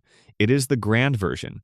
It is what the grand version is made of if you are paying close enough attention. Homer forgets Marge's birthday. Homer makes decisions without consulting her. Homer has Homer-shaped disasters that cost the family money and time and peace of mind, and Marge absorbs these disasters with a patience that sometimes breaks and sometimes holds and is always real. The marriage has cracks. The show has always been honest about the cracks. And yet, in the episodes where the marriage is genuinely threatened, where the possibility of it ending is made real and not just comedic, the show demonstrates something extraordinary. Both of them choose each other, again, every time. Not because the alternative is frightening, though it is. Not because the marriage is easy, because it clearly is not. Because they are, after all this time, still the person the other person wants to come home to. That is a love story. It is just a love story that takes 36 years to tell, that tells itself in the gaps between the jokes, that lives in the ordinary moments that you might not remember as clearly as the dramatic ones, but that constitute the actual substance of a life shared. Marge's fear. There is a specific quality of fear that runs through Marge's character that the show has been honest about without always being comfortable about it, and it is worth naming directly. Marge is afraid of losing what she has. Not in a pathological way, not in a way that the show condemns or diagnoses. But Marge has organized her life around the maintenance of a particular arrangement, this marriage, this family, this house on this street, and the maintenance of that arrangement requires a certain amount of not looking too hard at certain things, a certain amount of accepting Homer as he is, rather than as he could be, a certain amount of letting things go that another person might feel compelled to address. The show has sometimes been critical of this. There are episodes where Marge's avoidance is presented as a source of the family's problems, rather than as a solution to them. Episodes where her patience crosses over into passivity, where her acceptance of the status quo allows a situation to persist that should have been challenged, where her fear of the loss of the arrangement allows something more important to be lost. But the show has also, just as often, treated her fear with compassion. Marge is afraid because she has something worth being afraid to lose.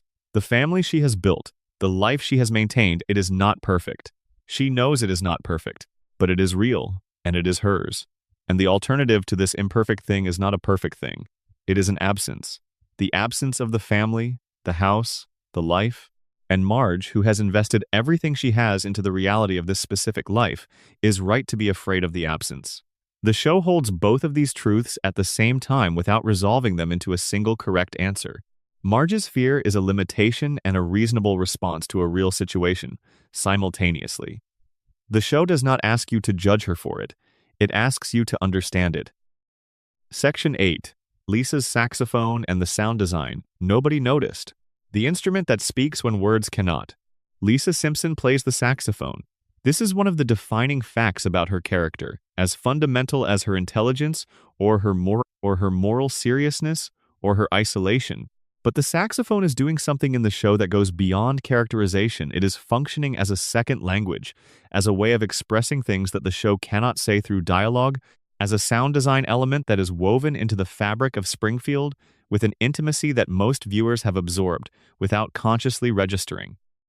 The sound of Lisa's saxophone appears in contexts that are not limited to scenes where Lisa is literally playing. The show's musical score, composed largely by Alf Clausen, across most of the series, with Danny Elfman composing the famous main theme returns to saxophone tones at specific emotional moments. When the show is being honest, when it is cutting through the comedy to something real, when a character is experiencing something that the jokes cannot contain, there is often saxophone somewhere in the audio. This is not accidental. The choice to associate the saxophone with truth-telling and emotional reality in a show where Lisa is the character most committed to truth-telling and emotional reality, creates a consistent audio code that your brain registers even if you do not consciously decode it. When you hear the saxophone in the score, you are, on some level, hearing Lisa's perspective. You are hearing the show's most honest voice. Danny Elfman's theme and what it actually does. The main theme of The Simpsons, the one that plays every week over the opening sequence, the one that has been heard more times than almost any other piece of music composed in the second half of the 20th century, is an extraordinarily well-designed piece of audio architecture. Danny Elfman composed it in a matter of days, famously, when the show needed something quickly. And what he produced is a theme that manages to hold multiple emotional registers simultaneously in a way that is very difficult to achieve in a piece of music this brief. The theme is funny. It has a bouncy, cartoonish energy that signals to your brain that you are about to watch something that does not take itself too seriously. It is in keeping with the tradition of animated show themes, upbeat, propulsive, slightly chaotic. The theme is also melancholic. There is a quality running underneath the bounce, a sweetness that borders on sadness, a kind of wistfulness that you feel more than hear. The melody has a shape that carries longing, not the longing of loss exactly, but the longing of something that is present and finite, something that you are aware, even as you enjoy it, will not always be available. And the theme is warm. genuinely warm. The instrumentation has a quality of handmade, slightly worn comfort, the sound of something that has been around for a while and carries the evidence of that time in its texture. The brass section has a slightly brassy quality, not pristinely produced. The strings carry a slight scratchiness. The overall sonic texture is rich and organic in a way that feels inhabited. All three of these things, the comedy, the melancholy, the warmth, are present simultaneously in a 30-second theme. And your brain processes all three of them every time you hear it, which means every time you hear it, you are being placed in the exact emotional register the show requires. You are being told before a single image appears on screen, this is funny, and it is sad, and it is warm, and these things are not contradictions. That is the entire thesis of The Simpsons, expressed in 30 seconds of music. The sound of Springfield. What Springfield sounds like, as a place, is something that the show has been constructing since its first episode with enormous care, and the result is a sonic landscape that is as immediately recognizable as the visual one.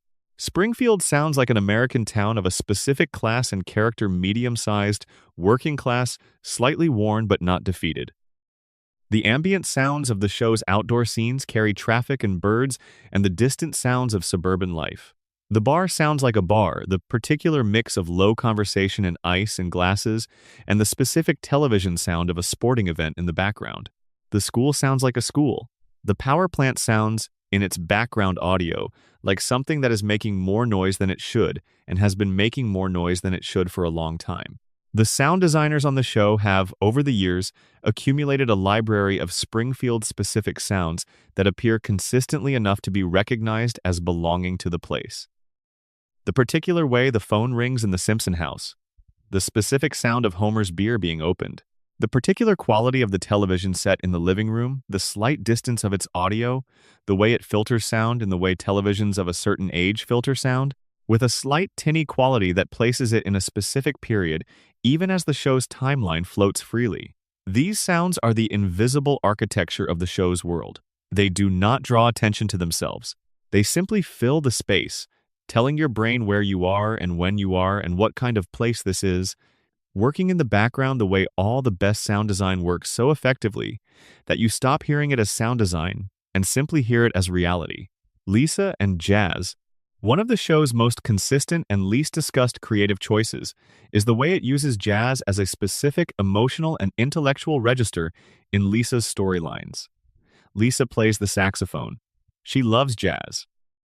And in the episodes where her love of jazz is most central, the episode where she meets Bleeding Gums Murphy, her musical mentor and father figure, the episodes where jazz is presented as her authentic voice in a world that keeps telling her her voice is too loud, the music is used in a way that is more sophisticated than most television shows have ever attempted. Jazz as a musical form is built on the dialogue between structure and improvisation. The musicians know the underlying form, the chord changes, the tempo, the key, and within that framework they are free to depart and return, to find new routes through familiar territory, to express their individual personality through the specific choices they make within the shared structure. The relationship between Jazz and Lisa's character is not accidental. Lisa operates the same way. She knows the rules. She is a model student, a rule follower in most institutional contexts, but within the rules she is always improvising, always finding the version of the correct answer that is more interesting than the expected one, always bringing her individual voice to a framework that was designed to produce uniformity. And the saxophone, as an instrument, is both reedy and warm, both sharp enough to cut through a full band and capable of a low, intimate breathiness that makes it feel close, felt in the chest as much as heard. It is an instrument that can be aggressive or vulnerable, often within the same phrase. It is, in other words, exactly the right instrument for Lisa Simpson, the show's relationship with silence. One of the most underrated sound design choices across the run of the show is the way it uses silence. The Simpsons is a noisy show. Homer is loud, Bart is loud, the disasters are loud, the town is loud. The machine of the show is usually running at a high level of sonic activity, and the pace of the comedy requires that things keep happening and making noise. A joke needs its sound. A disaster needs its crash. The bounce of the show requires constant audio energy, which is why the moments of silence are so effective. When the show goes quiet, when it allows a scene to exist without the usual cushioning of the score, without the ambient noise of Springfield, without the jokes filling the space, something shifts. You become aware of the quiet the way you become aware of a room when you notice it is unusually still. And in that silence, whatever the show is doing becomes more present, more serious, more unavoidable. The scene where Homer and Marge look at each other across a room after a serious argument, the moment at the end of a sad episode where someone is sitting alone with a feeling that has not yet been processed, the scene where a character dies, or where a character watches someone they love leave, or where a character realizes something about their life that cannot be unknown. These scenes do not need the score. The score would in fact reduce them, would give your emotional system a track to follow, would tell you how to feel rather than letting you arrive at the feeling yourself. The silence says, "This is real. This matters. Sit with this." And you do. Section 9. Bart's chalkboard, every opening message and what it means. The first 30 seconds. Before the show begins, before Homer drives through the nuclear plant and causes his daily disaster, before Marge and the children converge on the house from their separate directions, before the couch gag, before any of it, there is Bart at the chalkboard. 20 seconds, approximately. Springfield Elementary classroom, empty except for the boy and the board. Bart writing the same line repeatedly, the punishment assignment of a school that has run out of more creative consequences for Bart Simpson's behavior. The line changes every episode. The board fills with it. The bell rings. Bart drops the chalk and runs. This is the opening of The Simpsons. This has been the opening of The Simpsons since the beginning. And it is doing something remarkably specific that the show has never drawn attention to or explained or commented on in any episode. It is showing you, every single week, that Bart Simpson has been punished and that the punishment has not worked. He writes the line, whatever the specific line is for this week, and the writing changes nothing. The bell rings and he goes. The board full of lines, the record of a lesson that has not been learned, is left behind in the empty classroom. Nobody sees it. Nobody benefits from it. The punishment evaporates as soon as it is complete. This is the structural truth of Bart's relationship to consequence in 30 seconds of animation every week. The lines as a secret archive. There are websites dedicated to archiving every chalkboard line from every episode of The Simpsons. The list runs to hundreds of entries, covering more than 3 decades of weekly punishment. And when you go through this archive, when you read the lines in sequence, or even randomly, simply absorbing them as a collection, what you find is not a collection of gags. You find a record of the show's preoccupations across its entire run. The early lines are frequently metatextual. I will not waste chalk. I will not skateboard in the halls. I did not see Elvis. The cafeteria deep fryer is not a toy. These are the lines of a show establishing its grammar, telling you what kind of comedy this is, what the relationship between Bart and authority looks like, how seriously to take the rules of Springfield Elementary. As the series progresses, the lines track the show's expanding ambitions. They become more culturally specific, more topically aware. They reference current events, political moments, pop culture phenomena. They become, in a very compressed form, a kind of weekly diary of what was happening in America at the moment the episode was written. And in the later seasons, the lines sometimes become something softer and more reflective, less about the specific transgression being punished, and more about the broader condition of being a child in a world that does not quite understand children, or being a person in a world that does not quite understand people, or being a show that has been running for so long that even its recurring jokes carry the weight of decades. The lines nobody quotes. Most people who know the chalkboard lines know a handful of them, the most famous ones. The ones that have circulated on social media and appeared on merchandise and entered the cultural vocabulary of Simpsons fandom. I will not waste chalk is one. I will not instigate revolution is another. The lines with a particular comic rhythm, a specific quotable quality. But there are hundreds of lines that nobody quotes, that disappear after the 20 seconds they occupy at the beginning of their episode, that exist for that one moment and are never repeated. And some of these quieter lines are, on examination, among the most interesting things the show has ever done. There is a line from a later season that reads, with unusual plainness, I am not a 32-year-old woman. This was written in an era when the show had begun to face accusations that its cultural moment had passed, when critics were suggesting that the voice of the show had shifted, that it no longer quite understood its own characters. The line acknowledges the criticism and deflects it at the same time. It is defensive and funny in equal measure. It is the show talking back to its detractors through the chalkboard, which is perfect, the chalkboard as the site of punishment, used here as the site of a comeback. There is a line from a Halloween episode that reads, "I will not grease the monkey bars." Hilarious in context, meaningless out of it, and yet the image it produces, the chaos it implies, the very specific Springfield Elementary disaster it suggests, is somehow complete. You can picture the entire episode suggested by that line. The monkey bars, the grease, the consequences, the aftermath. It is a story in 10 words. There are lines that are simply confessions. I will not trade pants with others. I am not an outside agitator. There is plenty of time to discuss this later. These lines have a different energy than the comic ones. They sound like something said quietly, between the jokes, by a person who is trying to process his situation through the only medium available to him, the chalkboard as a journal. The repeated line as a kind of meditation on the thing that has been done and cannot be undone. Bart's relationship to the punishment. The chalkboard lines work as comedy because Bart's relationship to the punishment is so obviously disconnected from its stated purpose. He is not being rehabilitated. He is not internalizing the lesson. He is writing the line as quickly as his hand can manage, counting the seconds until the bell, thinking about something else entirely. The form of repentance without the substance of it. This is the comedy, but there is something else running alongside the comedy that is worth acknowledging.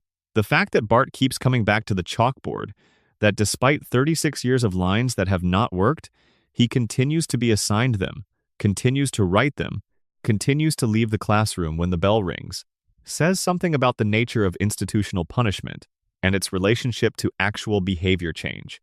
Springfield Elementary believes in the chalkboard. It keeps assigning it. The teachers and the administration invest in this mechanism the way you invest in a mechanism that has the appearance of doing something even when it is demonstrably not doing the thing it is supposed to do. The chalkboard exists to produce the appearance of consequence in a school that has very little real leverage over a child like Bart, and both sides of the dynamic Bart and the school have implicitly agreed to maintain the appearance without anyone acknowledging that it is an appearance. This is a very specific, very accurate observation about how institutions manage children they cannot actually change. And it is delivered through 20 seconds of animation and a joke sentence on a chalkboard every week for 36 years. The animation detail in the chalkboard sequence. Here is something that requires paying attention to the animation in a way that most viewers never do, because the chalkboard sequence is so familiar that it has become essentially invisible. The chalk marks on the board accumulate in a specific way. Each line is not identical. The animation does not simply repeat the same frames. Bart's hand moves with slightly different pressure and slightly different speed on each line. The chalk marks vary fractionally. Some lines are slightly thicker, some slightly thinner. Some curve very slightly at the end, the way handwriting curls when the hand is tired. Some are completely straight, the product of a hand that has found its rhythm and is simply executing. This is the work of animators who cared about a 20-second sequence that most people never look at closely, who understood that the physicality of the writing mattered, who knew that Bart's relationship to the chalkboard changes subtly as the punishment progresses first line with some residual resentment, then settling into the mechanical efficiency of someone getting through a task, then the faintest slackening toward the end as the bell approaches and the mind begins to move ahead. The animation is telling you about the experience of writing lines on a chalkboard, and it is doing this accurately. And it is doing this in a sequence that lasts 20 seconds and functions primarily as a joke. The precision of the craft, deployed in service of something that most people experience purely as a recognizable visual rhythm rather than as detailed animation, is representative of something the show has always had: a commitment to doing the work even when nobody is likely to notice. Why the chalkboard has never been explained? The chalkboard sequence has been part of the show's opening since episode 1, and in 36 years, no episode has ever explained it within the fiction of the show. We do not know what Bart did that day. We do not know which teacher assigned the punishment. We do not know the specific transgression that produced each specific line. The chalkboard exists outside the narrative. It is not preceded by a scene showing the crime, and it is not followed by a scene showing the consequence of the consequence. It is simply there, at the beginning of every episode, floating free of plot, a standalone image of a boy being punished for something we will never be told. And this is, in a strange way, perfect, because the chalkboard is not about the specific transgression, it is about the type. Bart is always in some version of this situation. He is always the person who has done the thing that the school needs to have a record of having responded to. The specific thing changes, the situation does not. The chalkboard is the permanent condition of being Bart Simpson at Springfield Elementary, more than it is the documentation of any particular event. It is the same logic that governs the whole show. The specific events, Homer's disasters, Lisa's causes, the episode's plot are temporary. The underlying conditions are permanent. The family is always this family. The town is always this town. The chalkboard is always being written on. The bell will always ring. And Bart will always run. Section 10. The Couch Gag, a secret language running for 36 years. Before the show begins, the opening's inner life. Every episode of The Simpsons begins the same way. The cloud-filled sky, the reveal of Springfield, the title appearing in that specific yellow font. Homer drives past the power plant, Marge shops at the grocery store, Lisa comes out of band class, Bart skateboards home, Maggie is scanned at the checkout and put in a bag with the groceries. And then the family races home from 4 different directions and the couch gag. The family arrives on the couch, and what happens next is different every time. Sometimes it is simple. They sit down, the family -1, and then the missing member arrives. Sometimes it is elaborate and extended animation sequence that runs longer than the opening itself, a full short film in which the Simpson living room becomes a portal to another dimension, another artistic style, another layer of the show's self-awareness. Sometimes it is subtle, a single image held just a moment too long. Sometimes it is a complete subversion of everything that came before it. The couch gag has been running in one form or another since the show began, and across that time it has accumulated a body of work that is, taken as a whole, one of the most consistently interesting experiments in weekly visual comedy in the history of the medium. The couch gag as signature. In the early seasons, the couch gags were simple variations. The family sits down and the couch breaks. The family sits down and they are compressed by the weight of arriving simultaneously. The family sits down and something is wrong with the couch. It is upside down, or it is facing the wrong way, or it is occupied by someone who should not be there. The premise was established quickly and repeated with minor variation, the way a musical refrain is repeated between verses. But as the show found its confidence, the couch gags began to expand. They became more ambitious. Directors and writers began to use the couch gag as a space for genuine creative experimentation. A 2-minute slot every week where the normal rules of the show could be suspended and something stranger, more personal, more formally unusual could be attempted. There are couch gags that parody specific films, couch gags that are miniature paintings of specific artistic styles, couch gags that are extended character pieces, giving supporting cast members entire small narratives within the 2 minutes of the opening, couch gags that are tributes to recently deceased artists, couch gags that are political commentary so compressed that the episode that follows never quite catches up to what the opening already said. And throughout all of this, across all of these different approaches and all of these different registers, the couch remains. The family always arrives, by the end, at the couch. Whatever the opening has done, however far it has traveled, however strange it has become, it returns to the living room, to the couch, to the family arranged on the couch. The Banksy opening. In 2010, in an episode whose content has largely been overshadowed by its opening, the show handed the couch gag to the British artist Banksy. The result, a dark, elaborate, visually striking sequence depicting the conditions under which The Simpsons is animated, with clear suggestions about outsourced labor and exploitative manufacturing, was unlike anything the show had done before. The sequence showed animation cells being created in a grim factory environment, with workers in conditions that were clearly meant to evoke sweatshop labor. It showed Simpsons merchandise being made and packaged by people in terrible circumstances. It ended with a dead cat being used as part of the production machinery, which was the moment where the dark comedy tipped into something else. The Fox network, by multiple accounts, had significant concerns about the sequence before airing it. It aired anyway. And it remains one of the most discussed 2 minutes of television the show has ever produced. Not because it revealed any particular truth about the animation industry, the specifics were exaggerated for effect, but because it used the couch gag, the most familiar and comfortable moment of the show's week, as a vehicle for something deeply uncomfortable. The show let you in, as it always does, made you comfortable in the familiar opening, and then used that comfort to deliver something that disrupted the comfort. The couch gag as an ambush. The couch gag saying, "The place you feel safe is more complicated than you think." The guest director couch gags.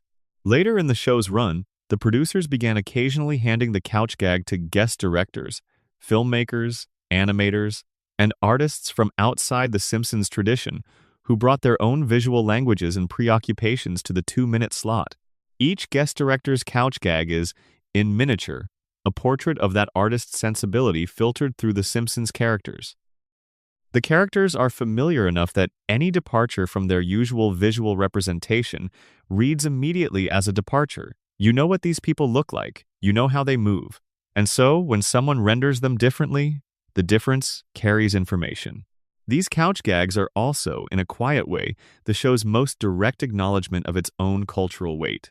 By inviting artists to work within the show's most visible signature to make something personal inside the Simpsons framework, the show is acknowledging that the framework has become large enough and culturally central enough to be worth engaging with as a creative constraint. The couch gag has become a form. Like a sonnet or a haiku, it has a set of rules. An artist can find freedom within those rules. The couch gag that referenced everything. In the 11th season, the show produced a couch gag that reviewed its own history. Previous couch gags, quickly cut, a catalog of what had come before, a reminder of how many variations the premise had already supported. The gag was simultaneously nostalgic and self-referential, and slightly overwhelming. There were so many of them. There had been so many variations. The premise had been so consistently mined, and yet it kept going. After the retrospective gag, the show continued to produce couch gags. It continues to produce them now. The premise is apparently inexhaustible. The family and the couch and the moment of arrival, these elements remain generative after 3 decades, because the generativity is not in the elements themselves, but in the gap between the expected and the actual. Every week, your brain prepares for the family to sit on the couch.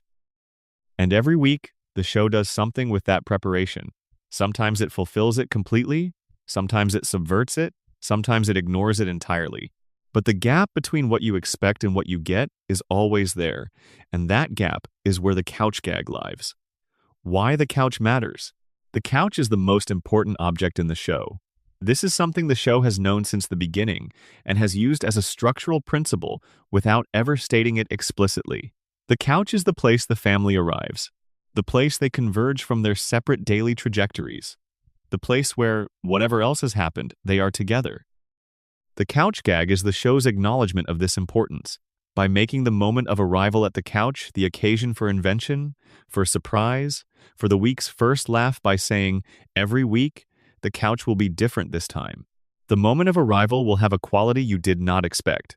The show is doing something profound about the nature of home and the nature of routine. Home is where you arrive. The specific nature of each arrival is different. The route that brought you there was different. The day was different. The weather was different. The things that happened were different. But the couch is the same couch. The room is the same room. And arriving at the couch, however you arrive, whatever the circumstances of the arrival, is the thing that turns the day back into a life. The couch gag takes 2 minutes of television to say this. It says it with comedy, with absurdism, with visual experimentation. But underneath all the jokes and all the art, it is saying, here is where you end up. Here is where the family is. Here always is the couch. Section 11. The guest stars and what they were really saying. The logic of celebrity in Springfield. The Simpsons has hosted more celebrity guest appearances than any other show in the history of American television. The count is, depending on how you define celebrity and guest appearance, somewhere in the hundreds.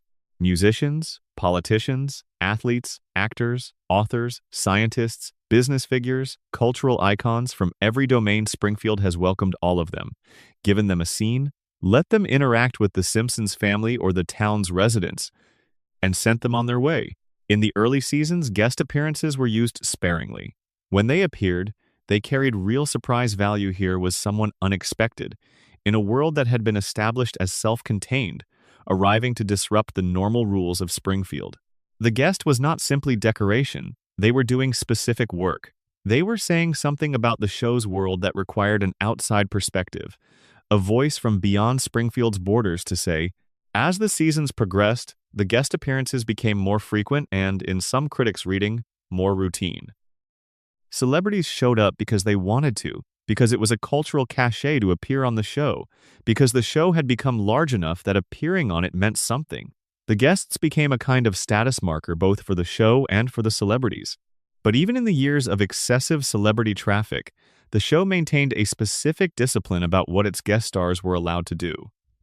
They were not allowed to simply play themselves in a flattering way. They were not allowed to appear without consequence. The best guest appearances on The Simpsons are the ones where the celebrity's presence creates friction, where the person who has arrived in Springfield from the real world has to confront the specific absurdity of Springfield, and in that confrontation, something is revealed. Dustin Hoffman, the genius, and the gift of Lisa. Michael Jackson's guest appearance on the show in the episode that opened the third season is the most famous guest appearance the show has ever produced, and it is surrounded by complications that have made it difficult to discuss simply. Jackson appeared under a pseudonym and played a character who was not explicitly Michael Jackson, but whose identity was obvious from his first line. The episode used this ambiguity with considerable sophistication. Homer meets a large white man who claims to be Michael Jackson, and the show simultaneously never confirms and never denies the claim. But the episode that rewards more direct attention and that demonstrates most clearly what the show at its best could do with celebrity presence is the episode with Dustin Hoffman. Hoffman appeared under a pseudonym Sam Edick, or Sem Edick, as Bart's substitute teacher, Mr. Bergstrom. He plays a teacher who is good at the thing that most of Springfield's teachers are bad at. He sees the students. He actually sees them. He engages with their specific interests and specific fears and specific needs rather than processing them as a category. And for the particular students in that classroom, this is transformative in ways they cannot quite name. The episode is primarily about Lisa. Lisa, who is 8 years old and the most intellectually capable person in her class and possibly in her school, and who has spent her educational life being simultaneously ahead of her peers and behind the curve on being seen, on being acknowledged, on having an adult demonstrate that they understand who she is. Mr. Bergstrom sees Lisa. He engages with her as an intellectual equal despite the age difference. He takes her seriously in a way that practically nobody in her daily life takes her. And then, because he is a substitute, he leaves. Lisa's grief at the departure of Mr. Bergstrom is the most unguarded emotional moment the show had produced to that point in its run. It is not played for comedy. It is not cushioned by a joke. It is simply a child who has found the thing she needed and immediately lost it. Standing at a train station, watching the thing leave. Hoffman's presence in the episode is what makes this work. An original character, a regular supporting player, could not carry the weight that the episode requires. You needed someone who carried the feeling of the real world into Springfield. Someone whose presence made the episode feel less like a cartoon and more like a story about how it actually feels to find the teacher who understands you and lose them before you are ready.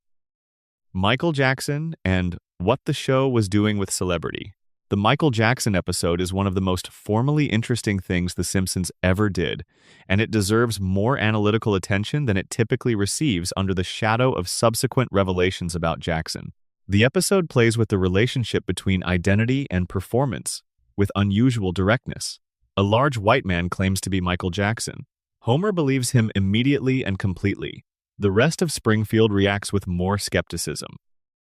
And the episode never resolves, the question never confirms or denies whether the man Homer has befriended is actually Jackson or a fan whose identification with the star has become total. This ambiguity is doing real work.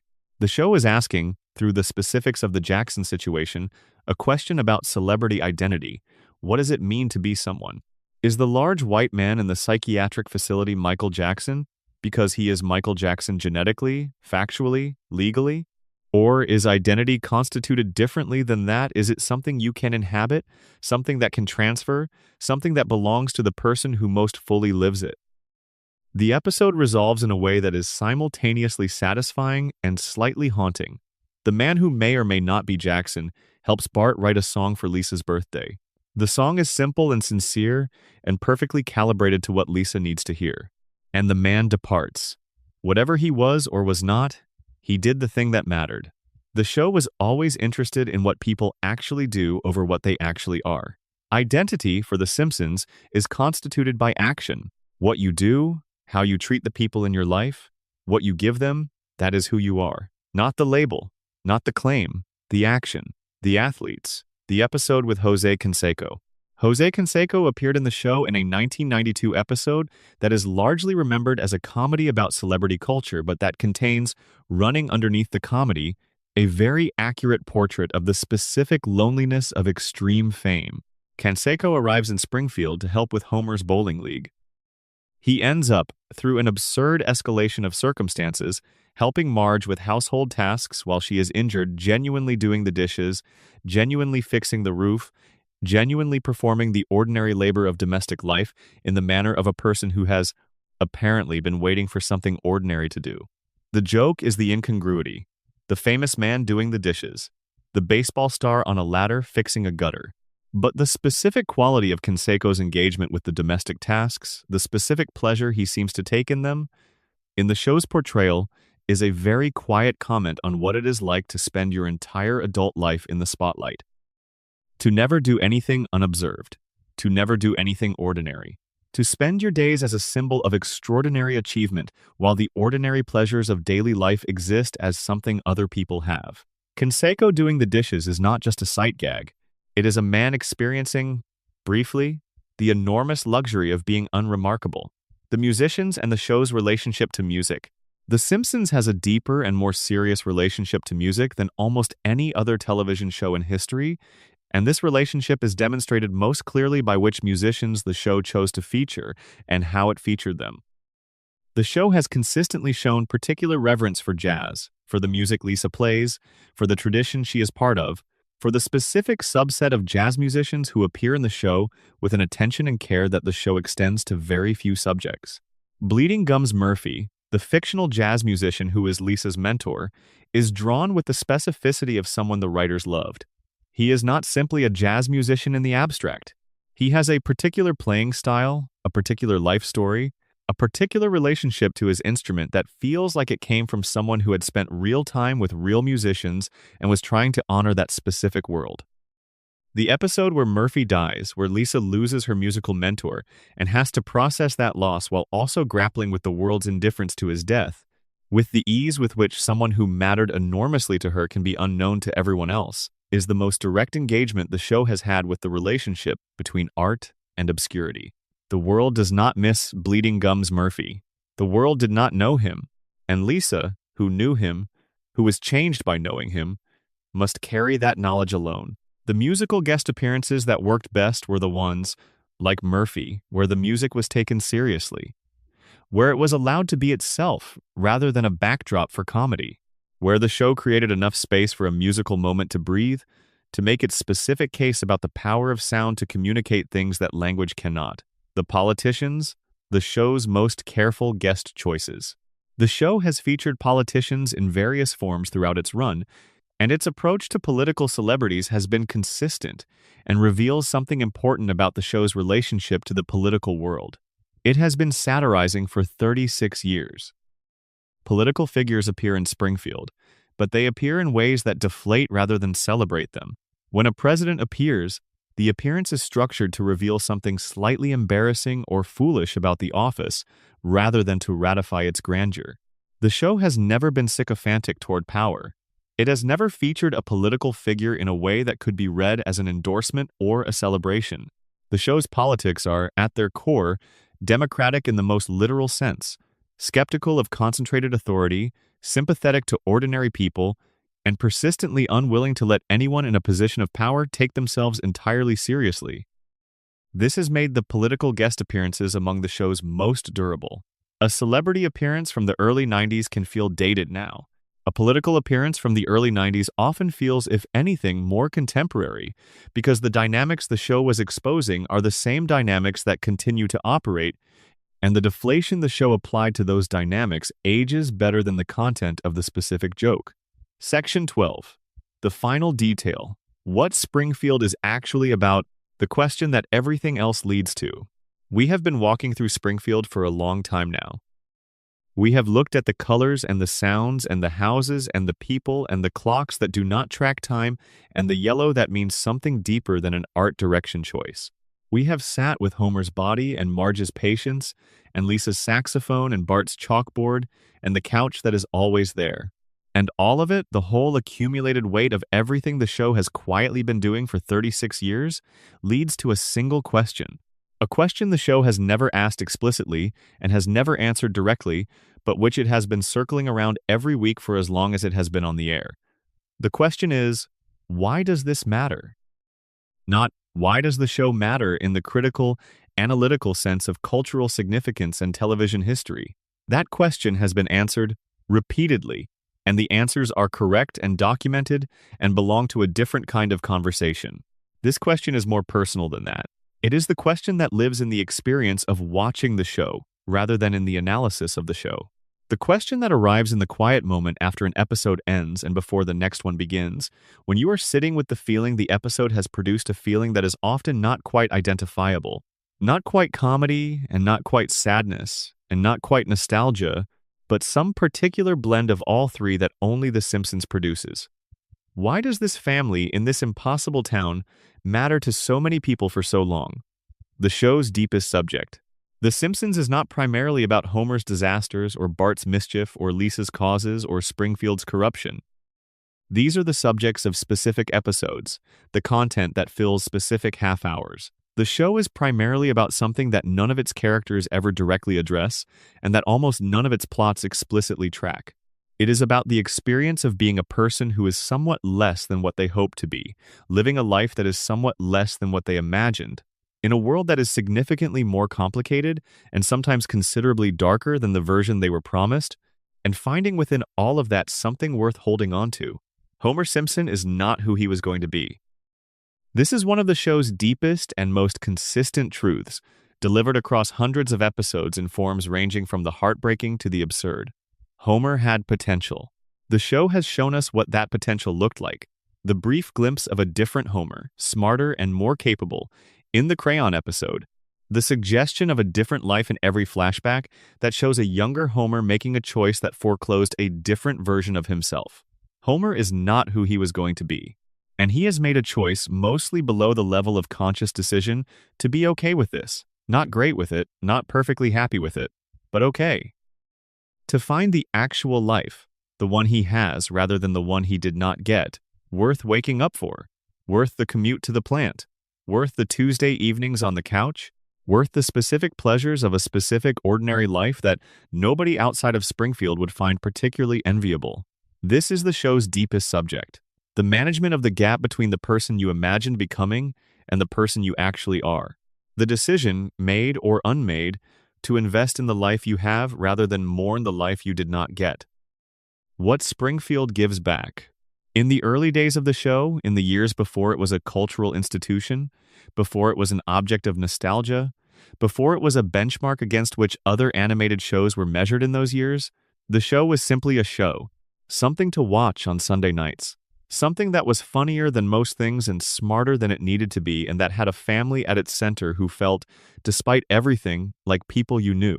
The audiences who found the show in those early years were finding something specific in it that they perhaps could not fully articulate. They were finding a version of their own lives, not literally, because nobody's life is much like Homer's, and nobody's town is much like Springfield, but emotionally. They were finding a show that understood something about the actual experience of living in America in the late 20th century that very few other shows were willing to address. The feeling that things are harder than they should be. The feeling that the systems you depend on are not quite working. The feeling that the powerful are not accountable and the ordinary are not protected, and that the gap between the world as it is and the world as it was described to you is large and is not closing. The Simpsons validated that feeling and made it funny. Not in a way that dismissed it. Not in a way that said the feeling was wrong and here is why you should feel differently.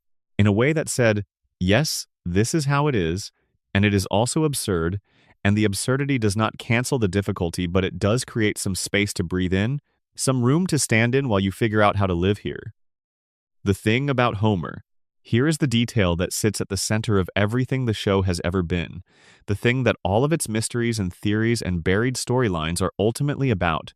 Homer loves his family, not in a poetic way, not in a way that makes for good television speeches or memorable quotable moments. In the completely ordinary, imperfect, inconsistent, frequently expressed through the medium of doing exactly the wrong thing, Homer loves his family. He is bad at it much of the time. He is distracted by his pleasures and limited by his cognitive capacity and shaped by a childhood that left him with gaps and fears and needs that he has never fully been able to name. He makes mistakes that the show documents with both comedy and genuine consequence. He is not a good father in the ways that the word good father usually means. And yet, there is not a single episode of The Simpsons where Homer's love for his family is not, underneath everything, present. It is the show's load-bearing wall. It is the thing that makes the disasters survivable and the resets possible, and the family still on the couch at the end of every episode. Homer's love is not skilled or sophisticated or disciplined. It is simply there, constant and irreducible. The one thing about Homer that the crayon did not suppress, and the radiation did not diminish, and the decades of disasters did not erode, he loves them. He comes home. He will always come home. What Marge holds. Marge is the character whose love is most like the show's own relationship to its audience. Patient, consistent, occasionally frustrated, never quite given the credit it deserves, present in every moment whether noticed or not. The show loves its audience the way Marge loves her family, with a kind of tireless care that shows up in the details, in the specificity of the color choices, and the sound design, and the background characters, and the chalkboard lines, and the 30-second moments at the end of episodes, where a character sits with a feeling that has not been processed. In the refusal to take the easy path when the difficult path says something truer. In the commitment to being something real beneath the jokes, something that holds up to attention, something that rewards the viewer who decides to look closely. Marge has been in that kitchen for 36 years. The show has been on the air for 36 years. And the house is still standing, and the family is still fed, and the people who come through that door still find something waiting for them when they get there. What Lisa is waiting for. Lisa is 8 years old. She is the most intelligent person in her family and possibly in her town. She sees clearly. She asks the right questions. She is consistently ahead of the world around her in her perception of what is happening and what should be done about it. And she is still waiting. She is waiting for the world to be ready for what she has to offer, for the adults to take her seriously, for the gap between what she knows and what she is allowed to do with that knowledge to close. She has been waiting for 36 years, and the gap has not closed. This is the most honest thing the show has ever said, and it says it every week by keeping Lisa at 8, by never aging her into the adult who would finally be able to act on what she knows. Lisa's perpetual 8 years old is the show's perpetual acknowledgement that this specific kind of waiting, the waiting of the person who sees correctly in a world that is not yet ready to hear it, is not a temporary condition. It is not a problem that gets solved when you grow up. The world was not ready for what Lisa knew when the show began. The world is still working on being ready. And Lisa is still there, saxophone case in hand, slightly ahead of everyone, waiting with a patience that is almost geological, still hoping that the next episode will be the one where someone finally listens. Springfield and the America it describes. Springfield is America in the way that a really good mirror is the thing it reflects. It is not a copy of America. It is not a model of America. It is an environment that captures something specific about America's character and holds it still long enough to be examined. The nuclear power plant that dominates the skyline and poisons the water and employs the working population without being subject to accountability, that is a real thing. The billionaire employer who has been in charge longer than anyone can remember and whose continued presence is taken as a necessary condition of the town's survival, that is a real thing. The collective tendency to forget catastrophes, to normalize the abnormal, to choose the comfortable lie over the uncomfortable truth, these are real things. The show has been describing these things for 36 years. Not always with the same sharpness, not always in the same register. Some seasons have been more directly critical and some have been more comfortable with comedy for its own sake. but the underlying observation that American working-class life is being conducted inside a system that does not serve the people inside it, and that the people inside it have developed remarkable capacities for going on anyway has been consistent. And the going on anyway is what the show loves most deeply. Not the system, not the corruption, not the cruelty at the top, or the dysfunction at the base. The going on.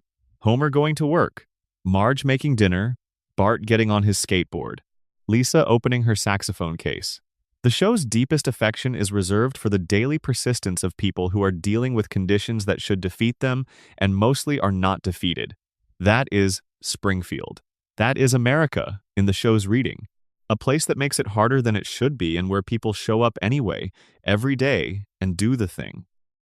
The specific feeling this show produces at 2 in the morning.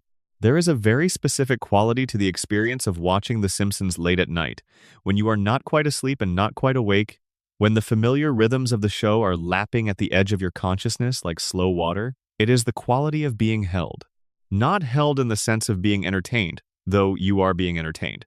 Held in the sense of being in the presence of something that knows you, that has been with you in one form or another for long enough to carry real familiarity, that has told you the same stories in the same voices often enough that hearing them again does not require full attention, only the background warmth of recognition. The yellow house, the blue sky, the kitchen with the clock, Homer on the couch, the saxophone somewhere in the music, the couch gag doing its brief weekly invention and then settling the family back onto the couch where they belong. You know all of this. You have always known all of this. And knowing it in the specific way you know something you love, not through analysis but through presence, through the accumulated hours of having been in its company, is its own kind of comfort. Springfield is not a perfect place. It is not even a good place by most measurable standards. It is a contaminated, temporally impossible, architecturally inconsistent, politically dysfunctional town full of people who are coping with conditions that would justify far more protest than they generate. And it is home. It is home in the way that homes are home, not because they are perfect, but because they are known. Because the specific quality of the light at a certain time of day is yours. Because the voices you hear there are the voices you have always heard there. Because no matter how far you have traveled or how much time has passed, arriving back at that couch, at that family, at that particular shade of yellow, on those particular faces, it feels like something that has been waiting for you. That is what the show has always been building toward. Not a mystery or a theory or an explanation. Just this, a place that waits. A family that is always there. A Sunday night where everything resets and everyone is home, and the credits roll and the light in the living room is warm, and the evening is not over yet. The detail at the very end. Here is the last detail. The one that is hiding in plain sight at the end of every episode. After the plot has resolved, after Homer's disaster has been managed, and Bart's mischief has been contained, and Lisa's cause has been heard or dismissed, and Maggie has done her quiet, extraordinary thing, the family sits on the couch, together. The television in front of them, the light from the screen moving across their faces, the particular quality of that living room at the end of the day, and for a moment, before the credits come, there is a stillness. The family is simply there, together, without the episode's events requiring anything of them. They are not funny in this moment, and they are not sad. They are just present, together, in the house. This moment is so brief that you might not remember it consciously. But you have seen it hundreds of times, and your body knows it. The rhythm of the show has trained you to expect it. The story goes, and then the story stops, and then there is this moment of the family simply being the family. It is the most important moment in any episode. Everything before it is the thing that leads here.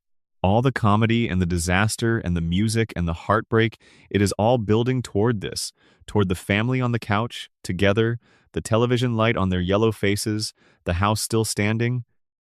That is the detail nobody was supposed to notice. Not because the show was hiding it, because the show knew you would be looking at the comedy and the plot and the jokes and the references and the Easter eggs and all the things the show fills itself with to make 30 minutes worth watching. And while you were looking at all of that, the show was quietly doing the most important thing, keeping the family together, making sure that at the end of each week, at the end of each episode, at the end of every couch gag and chalkboard line and saxophone note and yellow sky, the family is on the couch. still there, still together, still home. A final note. You have spent all of this time in Springfield. You came for the details nobody noticed, and you found them in the colors and the hands and the clocks and the chalkboard and the couch and the sound of a saxophone somewhere in the background of an ordinary Tuesday. But the detail that matters most is the one you already knew. The family, on the couch, every week. That is the real secret.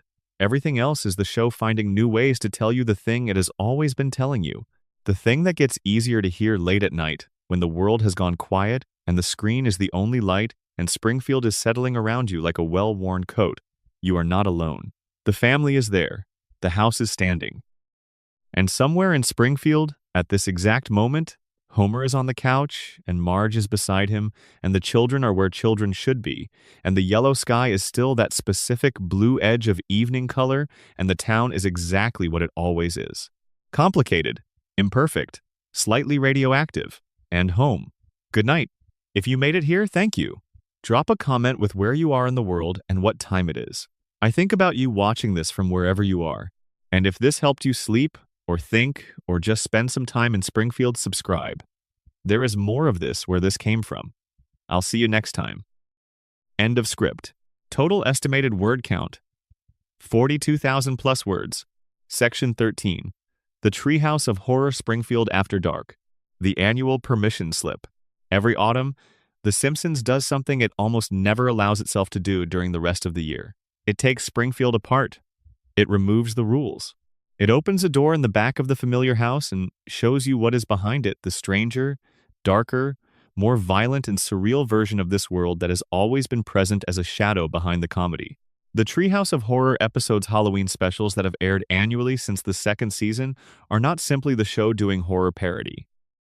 They are the show's annual confession, the one time each year when the writers are explicitly released from the obligations of the floating timeline, the episodic reset, the emotional continuity that governs the regular run.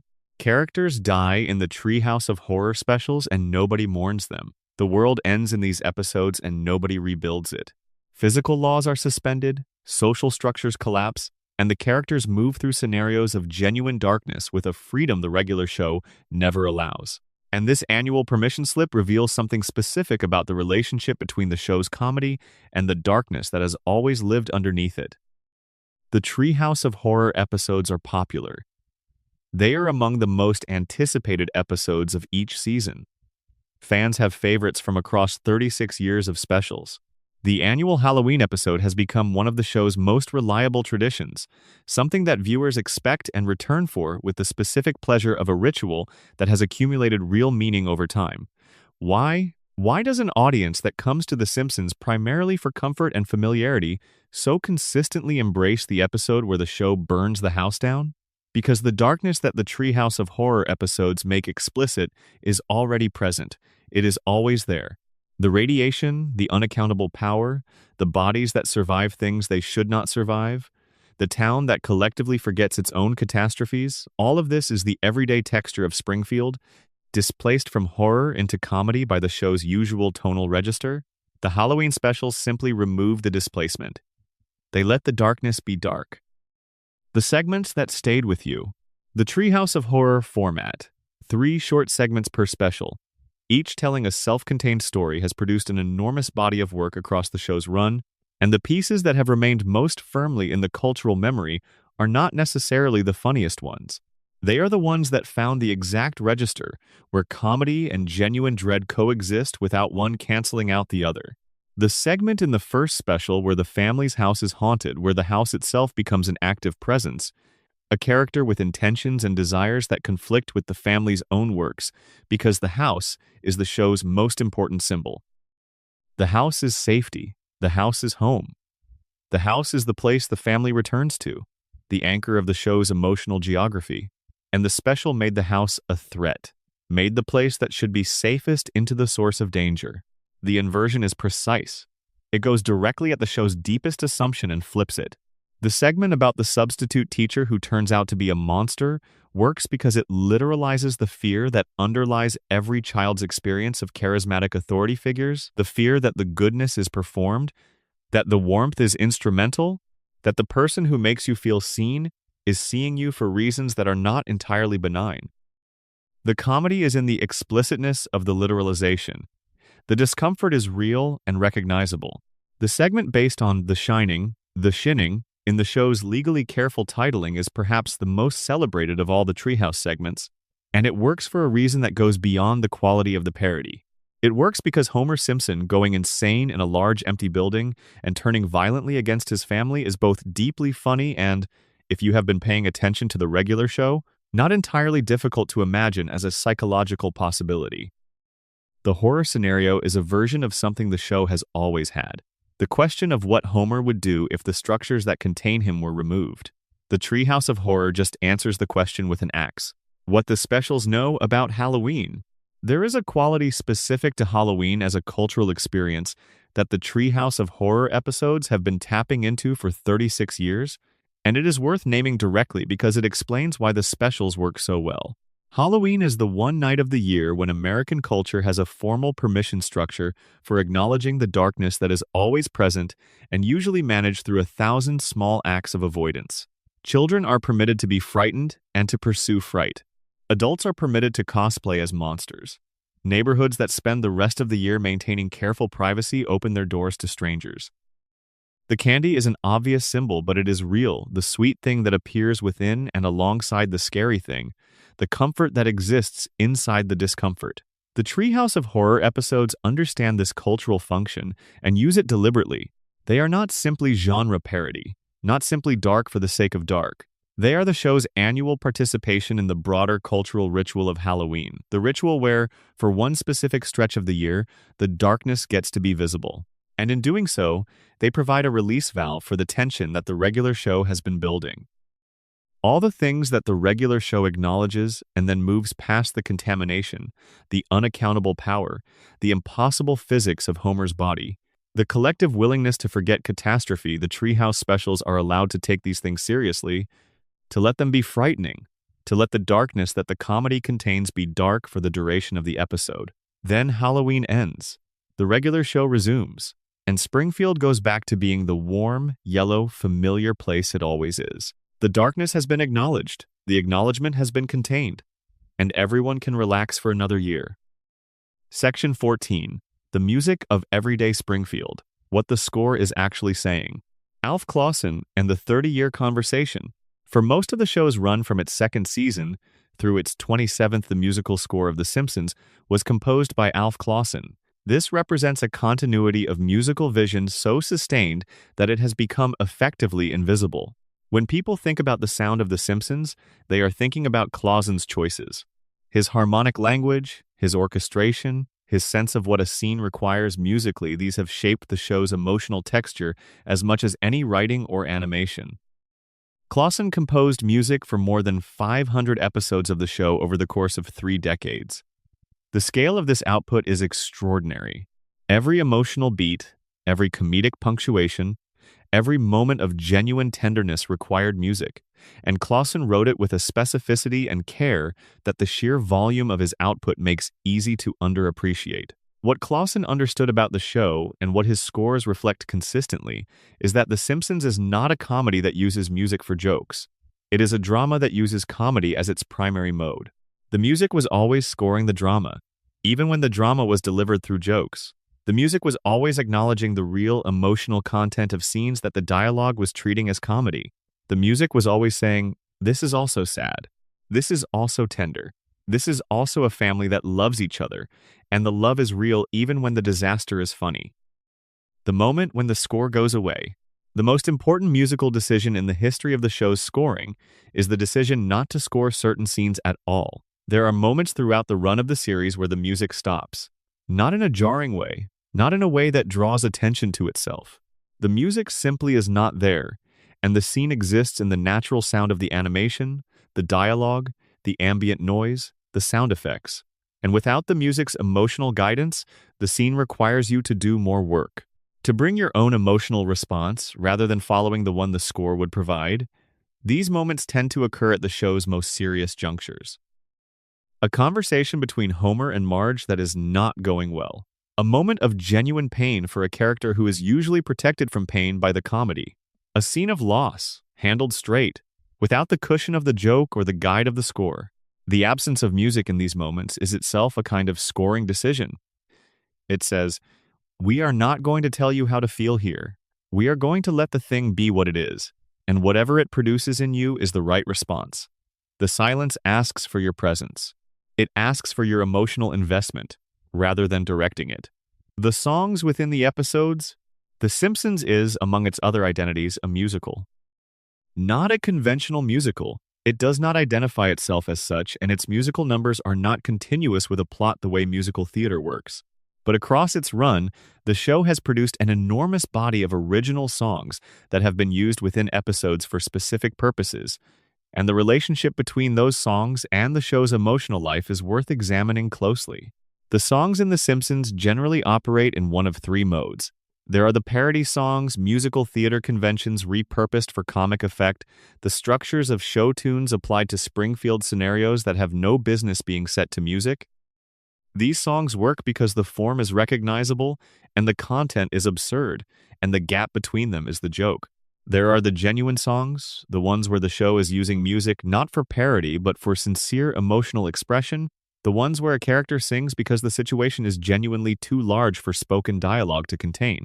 These are rarer, and they are more interesting. When Homer sings to Marge, when Lisa plays something that makes the room still, these are moments where the show steps fully into the musical's confidence that some things can only be communicated through song.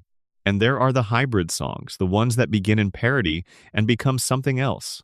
The songs that start as jokes and drift, slowly, into territory where the comedy is still present but no longer the primary thing. Where the song has opened a space that the joke alone did not create, and something real has moved into that space without quite announcing itself. The show's writers understood this drift. They placed it deliberately. The song that starts funny and ends with genuine feeling is the show's most sophisticated musical move, and the episodes that do it best are among the most emotionally complex things the show has produced. What the main theme has meant across the decades. The main theme of The Simpsons has been heard more times than almost any other piece of music written for television in the 20th century. It has been heard by people at every age, heard first as children in the early 90s, heard again as young adults, heard again in middle age, heard in backgrounds of parties and bars and waiting rooms, and in the tinny speakers of televisions and hotel rooms in cities you were visiting alone. And across all those hearings, across all those contexts, the theme has remained exactly what it was when it was first composed. It has not aged in the way that some music ages, where the production style dates it or the harmonic language places it too precisely in a specific period.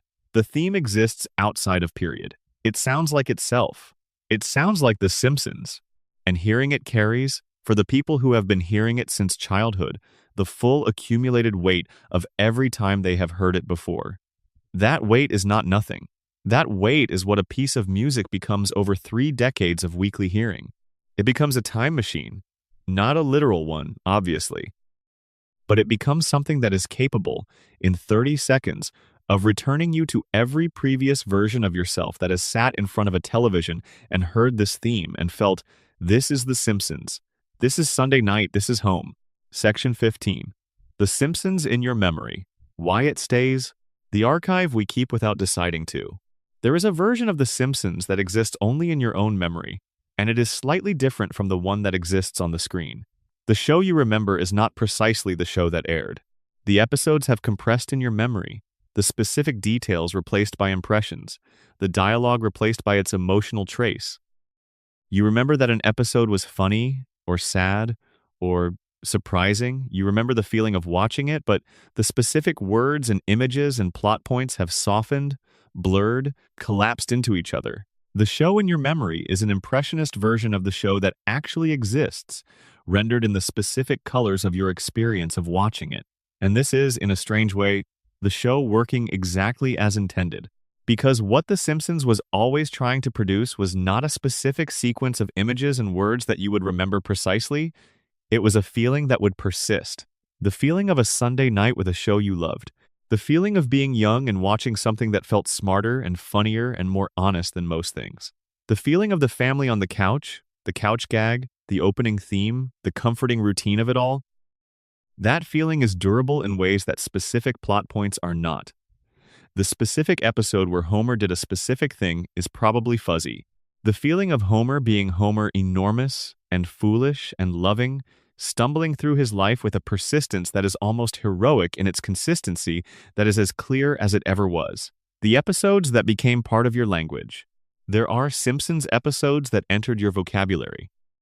Phrases, references, specific moments that became part of the way you and the people around you talked became shorthand for situations and feelings and types of people, became a shared language that you did not decide to learn, but simply absorbed through repeated watching. Worst episode ever. Everything is coming up Millhouse.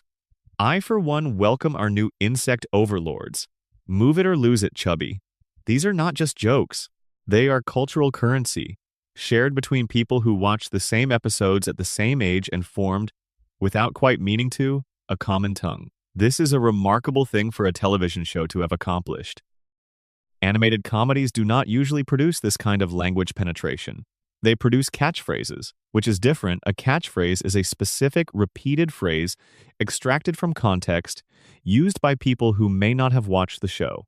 What The Simpsons produced is something more contextual, more embedded in specific situations, requiring more knowledge of the show to use correctly. The language of The Simpsons is a language you have to learn by watching, and the people who speak it fluently are, in a real sense, part of a community that was formed by shared experience of this specific show. The characters you loved most, and what that says. The character a person loves most in The Simpsons is, in the experience of most dedicated viewers, a reasonably accurate indicator of something about who that person is or was at the time they fell in love with the show. People who loved Bart at 10 or 12 are probably people who felt, at that age, that the rules were arbitrary and the adults were not to be trusted, and that the correct response to a world that kept telling you to be quiet was to be louder. Bart's popularity with young viewers is not simply about the mischief. It is about the vindication. He does the thing that the rules prevent, and he is funny doing it, and he mostly survives. He is the fantasy of the person who feels contained by institutions they did not choose and do not agree with.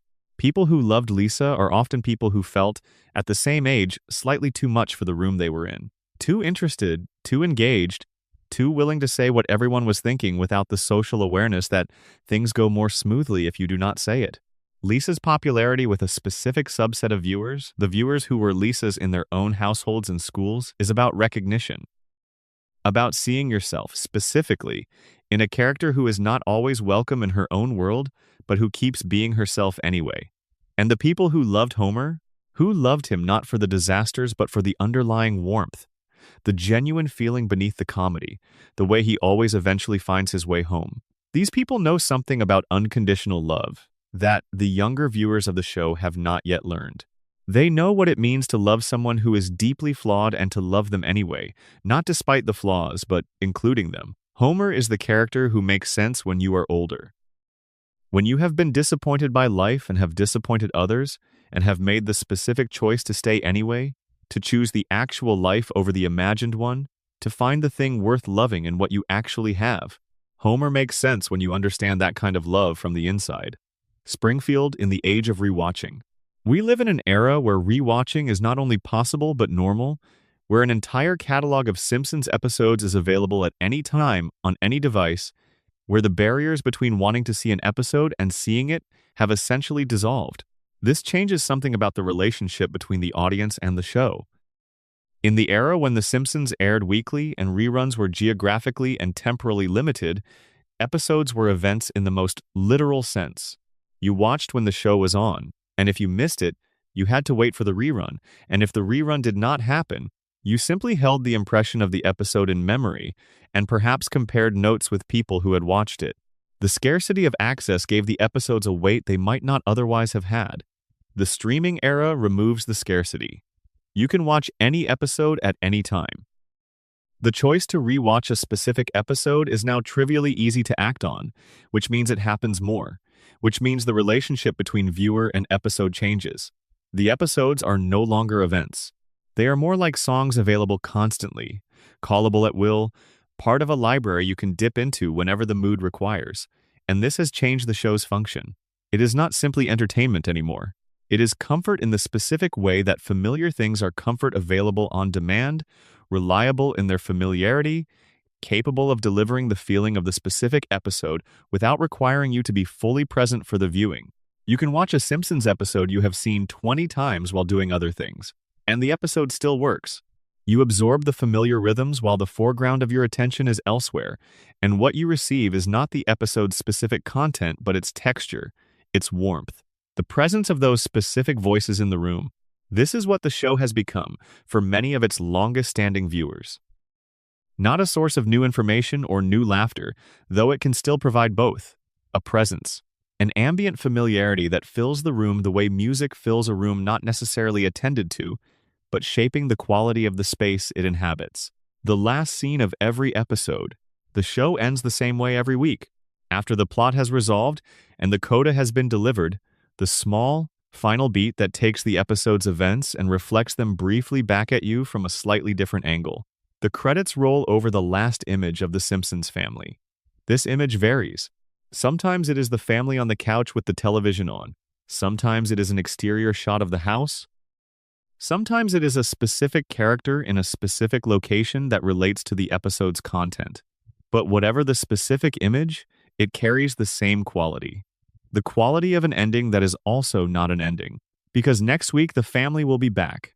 Next week the house will be standing and the plant will be operating and the school will be in session and the couch will be there.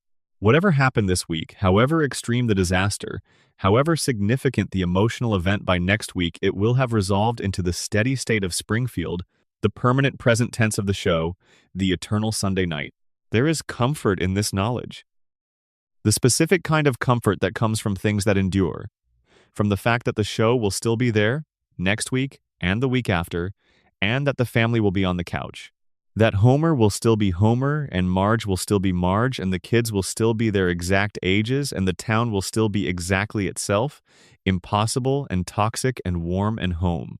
That is the last scene of every episode, not the specific image, but the promise contained in every image the show has ever ended on.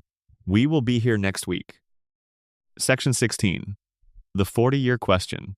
Where do they go from here? A show at the edge of its own mythology. The Simpsons has now been on the air long enough that the show's existence is itself one of the most remarkable things about it. Not any specific episode. Not any particular character arc or creative decision or cultural moment. The simple fact of its continued existence, week after week, year after year, for a span of time that now covers the majority of the lives of many of its current viewers. When a show runs this long, it outgrows the normal frameworks for analyzing television. It is no longer simply a show. It is a duration, an accumulated presence, something that has been part of the weekly rhythm of American life for so long that its absence, if it were to end, would feel like the removal of something structural, like taking down a clock that has been on the same wall for decades and being surprised by how much the bare wall changes the room. The show has addressed this situation in various ways over the years, with varying degrees of comfort and discomfort. There are episodes that acknowledge the show's age directly, that make jokes about how long things have been running, that turn the longevity into material with the same wit that the show has always applied to its own situation. And there are episodes where the acknowledgement feels less like a joke and more like the show processing something about its own condition that the joke does not quite contain. What ending would mean? The Simpsons will end eventually. Every show ends. And when it ends, it will be the end of something that has no real precedent, a show that ran for this long, that was watched by this many people across this many decades, that became this embedded in the culture and in the personal memories of individual viewers. What does it mean when something like that ends? For the viewers who have been with the show since childhood, the end of The Simpsons will be a particular kind of loss. Not the loss of a favorite show, which is ordinary and recoverable, the loss of a fixed point. A loss that is also a reckoning with the time that has passed while the show was running, with the age you have reached, with the specific fact that Bart is still 10 and you are however old you are, and the gap between those two numbers is a record of your entire adult life. This is not dramatic or morbid, it is simply true. For a significant portion of the show's audience, the end of The Simpsons will be one of the moments where the distance between now and the past becomes briefly, fully visible. The show has been holding the door open. When it closes, you will be able to see clearly how far you have traveled from the room you were in when you first walked through it. The Springfield that lives after the show. Here is what will happen when The Simpsons ends, or even if it never formally ends but simply becomes something you carry with you rather than something you watch weekly. Springfield will continue to exist, not on the screen or not only on the screen, in the accumulated memory of the people who watched it, in the phrases they use and the references they make, and the specific quality of the emotion that the show's theme produces when they hear it accidentally somewhere. In the way they remember watching specific episodes in specific places with specific people, the episodes inseparable now from the contexts in which they were watched. The Springfield that lives in memory is not precisely the Springfield on the screen. It is the Springfield that was built by the intersection of the show and the viewer's life, by all the Sundays and the late nights and the sick days and the background viewings, by every context in which the show was present. That Springfield is personal. It belongs to the person who built it by watching. Nobody else has exactly the same one. And that Springfield does not end when the show ends. It persists. The way all beloved places persist in the people who have been there, not as accurate records, but as emotional terrain, as the specific geography of a place that mattered, rendered in feeling rather than fact. You carry Springfield with you. You have been carrying it for years. And even if you never watch another episode, even if the show ends and the reruns stop and the streaming service removes it from the catalog, you will still have the Springfield you built by watching. The yellow house, the blue sky, the couch, the family, still there, still yours. Section 17. The things the show has never quite said. What lives in the gaps? The Simpsons communicates through accumulation. Through the steady layering of detail upon detail over the course of decades, through the development of characters and relationships and thematic concerns that is slow enough that any individual episode rarely feels like it is making a significant statement. But that adds up, over time, to something substantial. And in between the things the show has explicitly said, in the gaps between the jokes, in the spaces that the comedy leaves unfilled, there are things that the show has implied, suggested, pointed toward without quite arriving, circled around with enough consistency that they constitute a kind of unspoken thesis. The show has never quite said directly, the systems that govern American working-class life are not designed to serve the people inside them. But it has been saying this in different registers since its first episode. The power plant and the billionaire who owns it, and the safety inspector who cannot do his job, and the town that keeps operating despite the evidence of its own poisoning, this is not satire of an extreme case. This is a description of a pattern. The show has been saying it quietly for 36 years. The show has never quite said directly, the intelligence and ambition of women in this world is systematically undermined by the structures they inhabit. But Lisa's perpetual 8-year-old existence, her repeated experience of seeing clearly and being dismissed, Marge's maintenance of a household that the people in it rarely acknowledge these are the show saying this, in the only way it can say it, which is through consistency, not one episode making the argument. 300 episodes of the same dynamic, the same gap, the same quiet persistence of the person who does the work that keeps everyone else functional and is thanked for it inconsistently. The show has never quite said directly, loneliness is the underlying condition of contemporary American life, and the things that manage it, the bar, the church, the television, the couch, are both real compensations and inadequate substitutes. But Moe is always behind the bar, and Ned is always in the church, and Homer is always on the couch, and the television in the Simpson living room is always on. And the show has been turning that observation over in its hands for decades, finding new angles on it, never quite resolving it into a statement, but never quite letting it go either. The things that were almost said. There are episodes in the show's history where something almost broke through, where the show got very close to the thing it had been circling and nearly said it plainly. The episode where Homer, briefly freed from the cognitive limitation of the crayon, sees his life with clarity, this episode nearly said, "The conditions that keep people small and compliant are maintained deliberately." Nearly said, "Intelligence, if it were allowed to flourish, would be dangerous to the people who benefit from its suppression."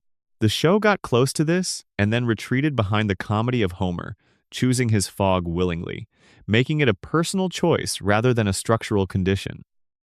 The episode with the dome, the movie that sealed Springfield under glass and classified the entire town as an environmental hazard by the federal government. This nearly said something definitive about the relationship between ecological catastrophe and corporate power and the complicity of the population in its own poisoning.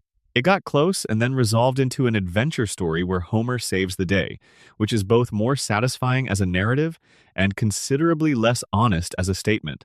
The episodes about Marge's suppressed ambitions nearly said, "The expectations placed on women of a certain class and generation in America have consumed entire interior lives." They got close and then returned Marge to the kitchen, because the show cannot let Marge leave, not because the writers did not understand what they were doing with her, but because Marge leaving would change what the show is. She cannot leave because the family needs her, and the show needs the family, and so she stays. These near misses are not failures. They are the evidence of a show that knows exactly what it is doing and has made conscious choices about how far to go. A show that has always operated in the space between entertainment and critique, and that has chosen, consistently, to keep one foot in each. The show is not a polemic. It is never trying to be a polemic.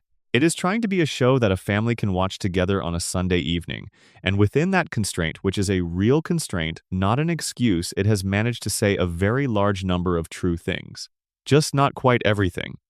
What the show knew that it could not say.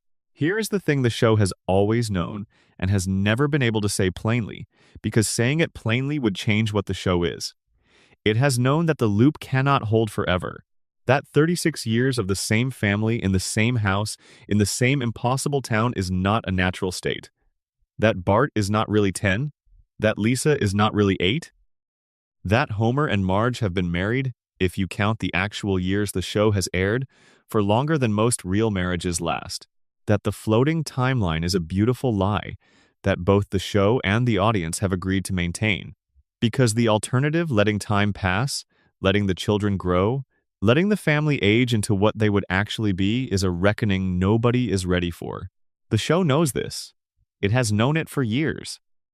And the specific way it has managed this knowledge by making the loop itself a subject, by telling stories about the nature of repetition and memory and the desire to hold things in place, by using the very mechanism of the floating timeline as thematic material, is the show's most sophisticated achievement.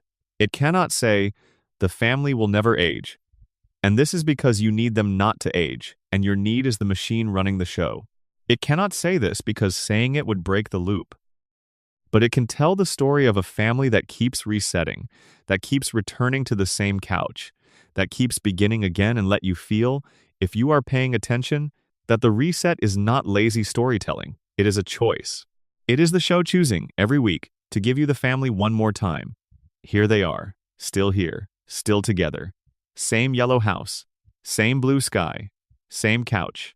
One more week. Section 18. A complete inventory of small things.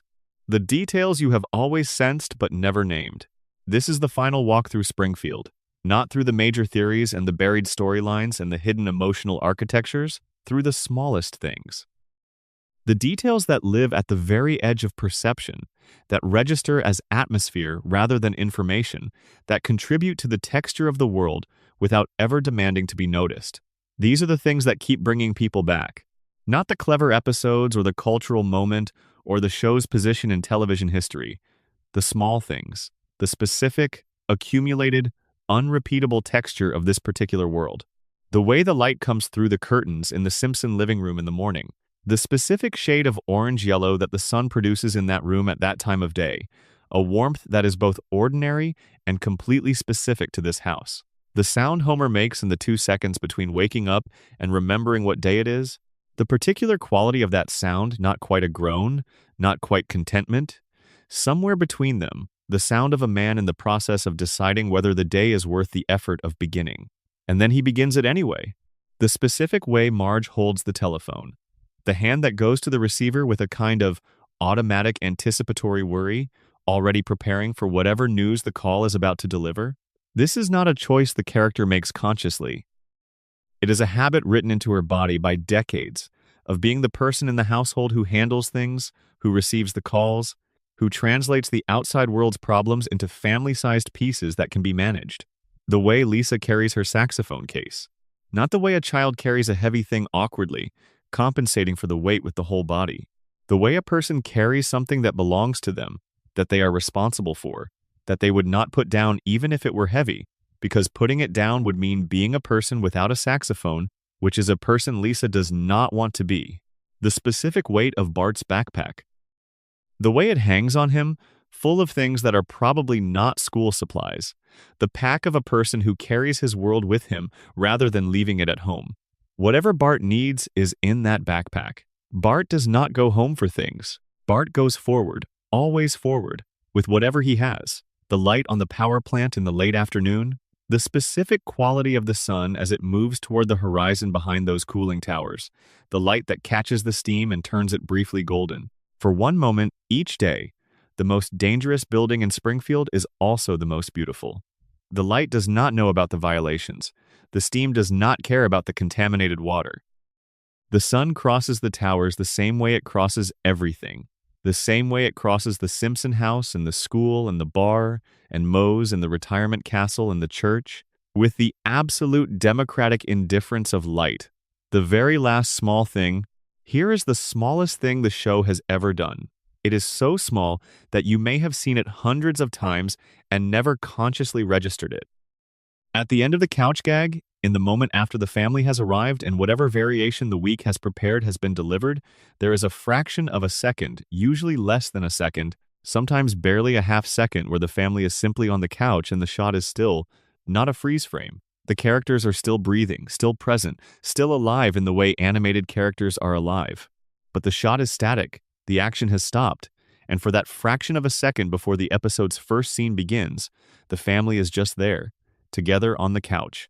Nobody moving, nobody speaking, just the five of them, in their places, in the house, in Springfield, in the show, in the world. That half second has been there every week for 36 years. It is probably there because of the practical requirements of television timing, because of the technical gap between the end of the couch gag and the first scene. It is probably there for reasons that have nothing to do with meaning. But it is there.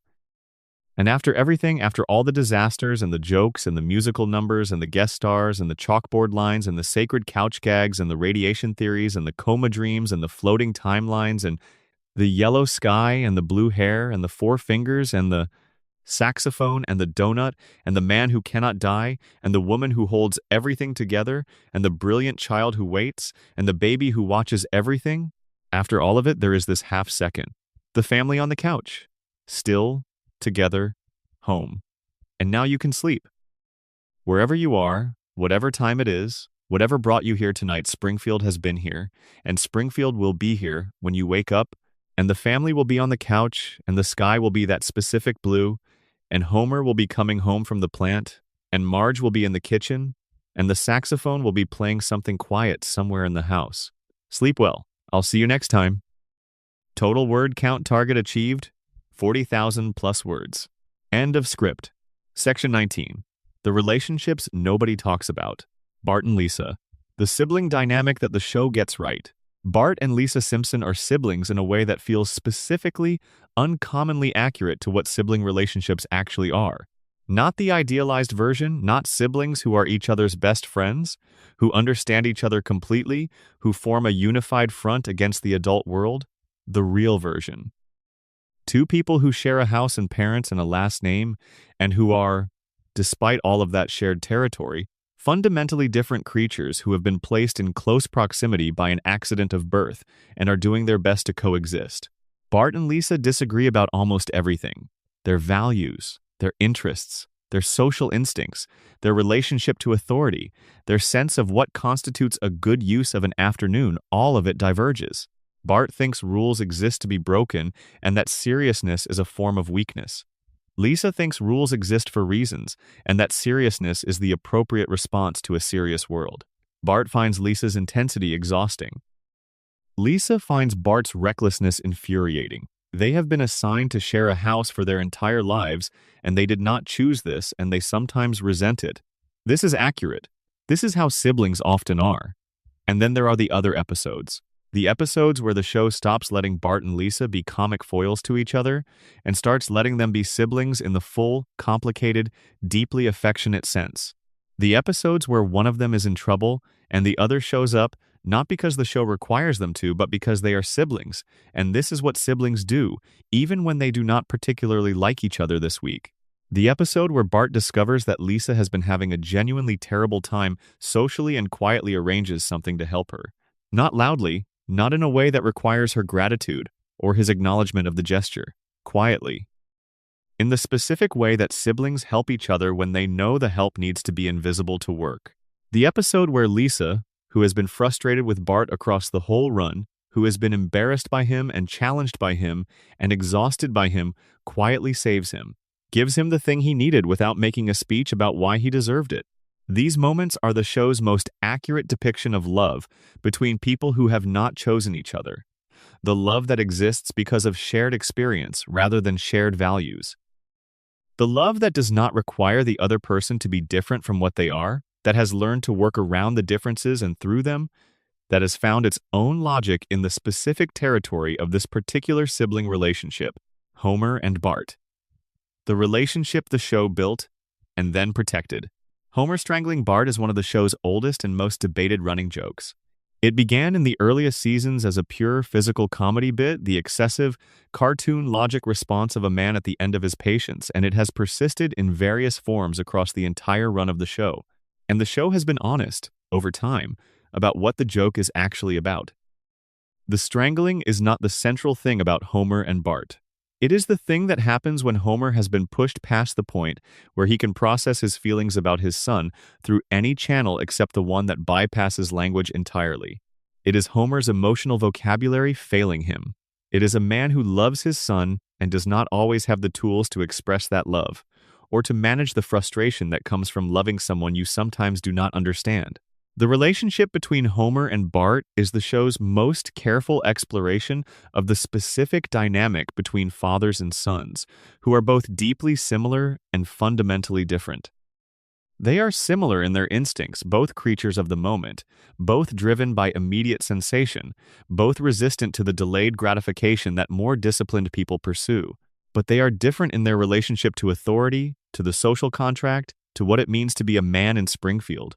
Bart is everything Homer was before the system got to him, and Homer is everything Bart will be if the system gets to him too. The show knows this. There are episodes where Homer looks at Bart and sees himself at that age, and the recognition is not comfortable.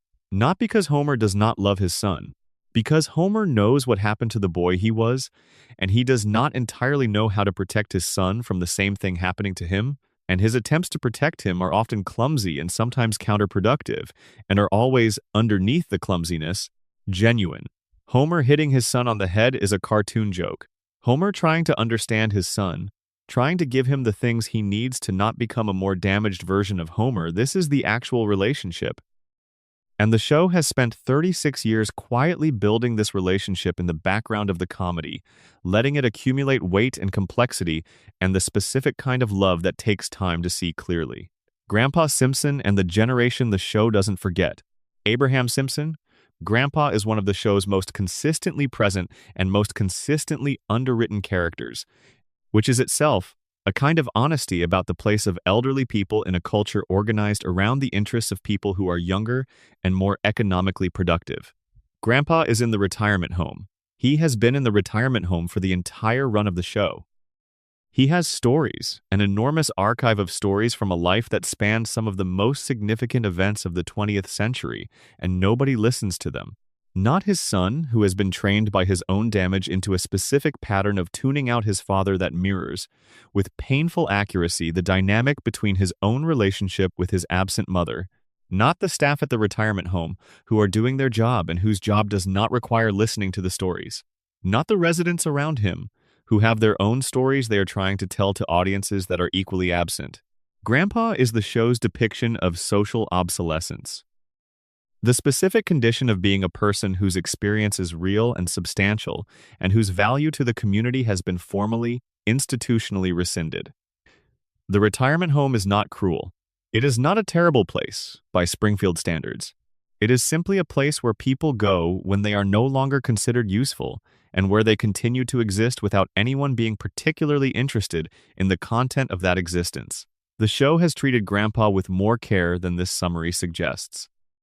There are episodes about his World War II service that are handled with something close to reverence, that allow the old man to be, for a moment, the person he was before the retirement home. There are episodes where his relationship with Homer achieves, briefly, the warmth and honesty that their shared damage usually prevents.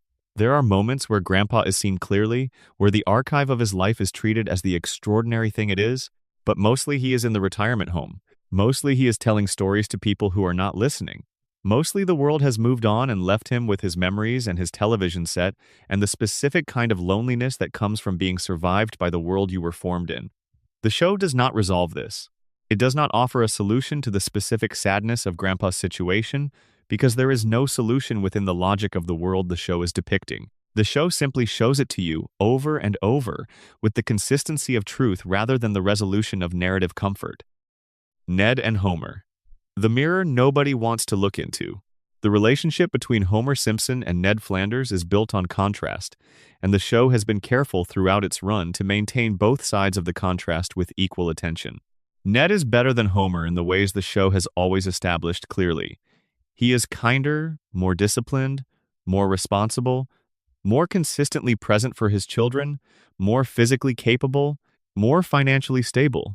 He is a better neighbor and a better citizen and a better example of almost every civic virtue that Homer consistently violates. But Homer has something Ned does not. Homer is not performing anything. Homer is not a person who has been conditioned into goodness by behavioral modification. Homer is simply, chaotically, authentically himself. His failures are genuine failures, and his successes are genuine successes, and nothing about him has been produced by a system designed to manage his inner life from the outside. He is the unmediated, unmanaged, slightly disastrous version of a person. And the show has been honest about the specific freedom this gives Homer that Ned cannot access. Homer can be furious. Homer can be selfish without the guilt of the person who has been taught to suppress selfishness. Homer can experience the full, unfiltered version of his own emotional life, even when that life is not particularly admirable in a way that Ned, whose conditioning sits between his impulses and their expression, cannot. Ned watches Homer. He watches Homer fail over and over, with a consistency that would discourage a lesser man. He watches Homer be rewarded by survival, by the continued love of his family, by the specific resilience of a person who cannot be taught by consequences because the consequences do not stick. And Ned, who has done everything right, who has followed every rule and fulfilled every obligation, and been exactly the person his conditioning made him be. Ned has a wife who died in an accident caused by Homer's selfishness. And God, who talks to Homer, does not talk to Ned. The show never says directly that the moral universe is indifferent to goodness, but it has been showing this in the relationship between these two neighbors for 36 years. Homer and Ned are not just comic contrasts.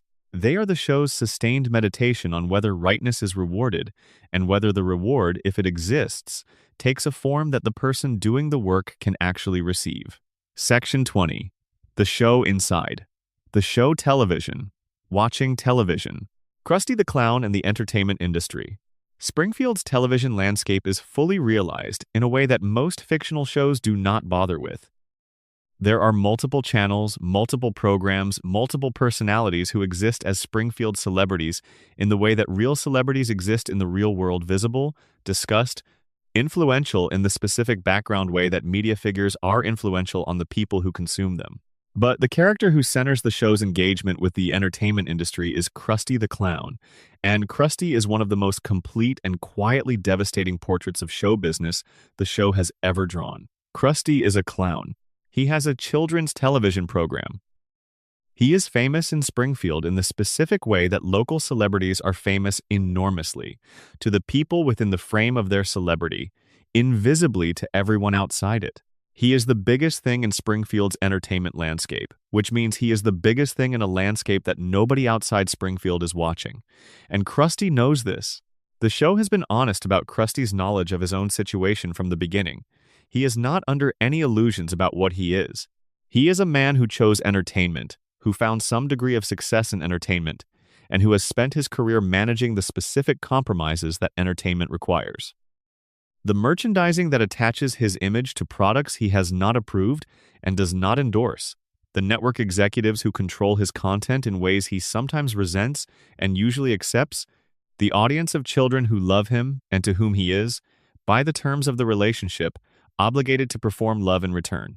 The Krusty-Bart relationship is one of the show's most interesting background dynamics. Bart idolizes Krusty. This is established early and maintained consistently.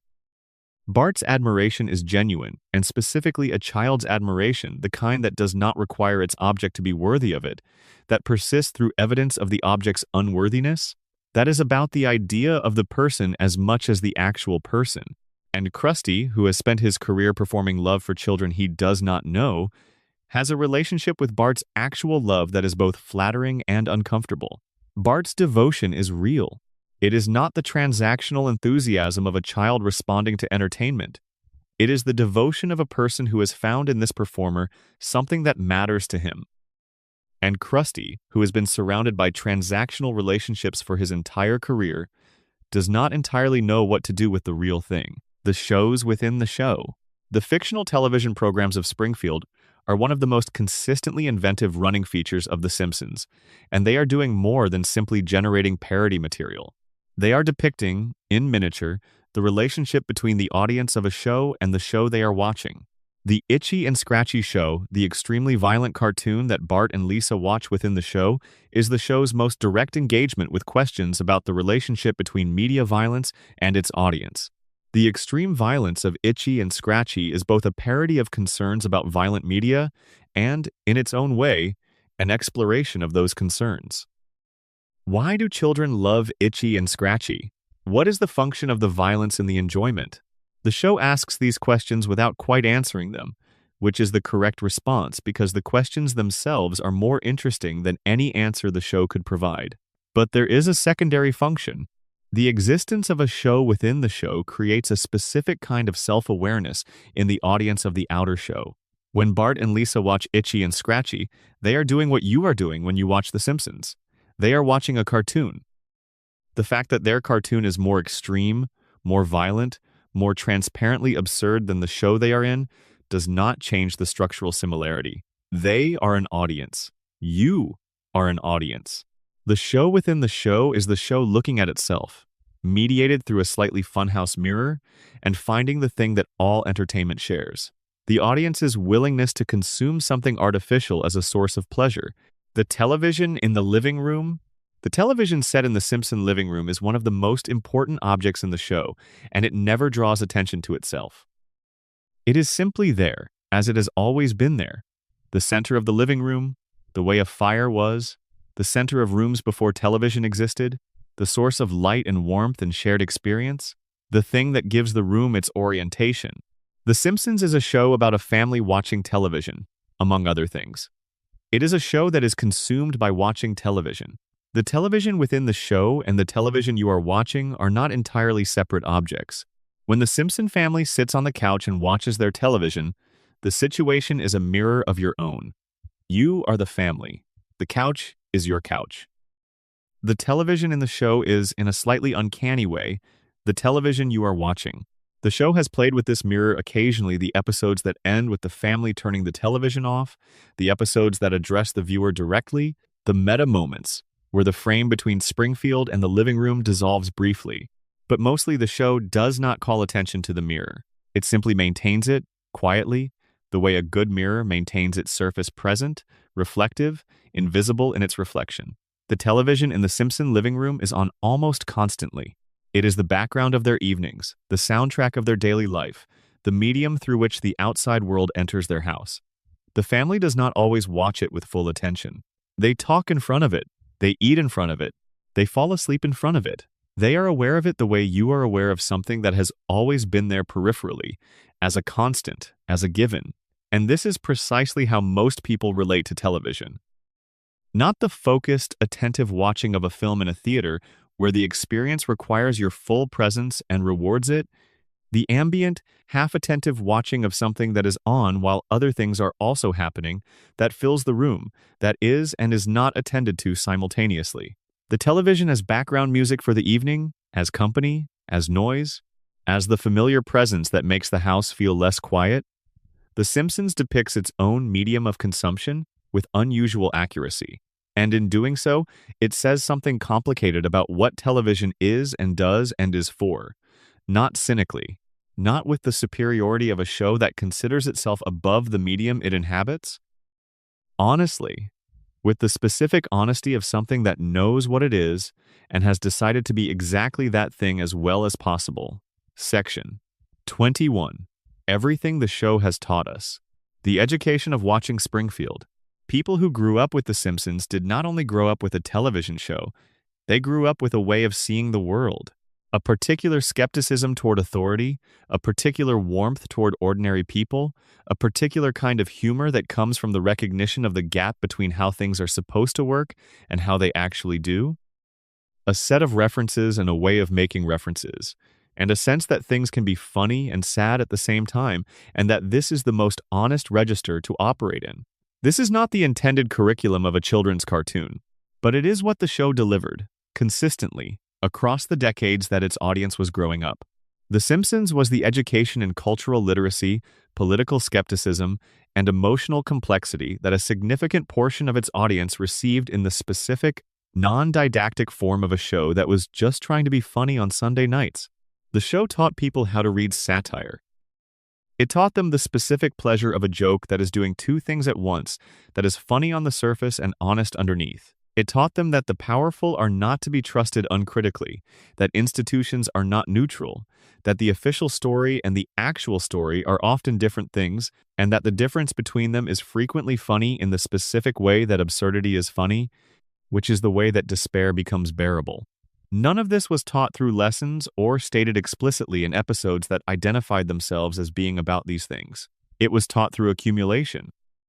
Through 300 episodes of the same power plant and the same incompetent police department and the same captured political class and the same population too distracted by their daily lives to challenge the system that is simultaneously providing for them and exploiting them.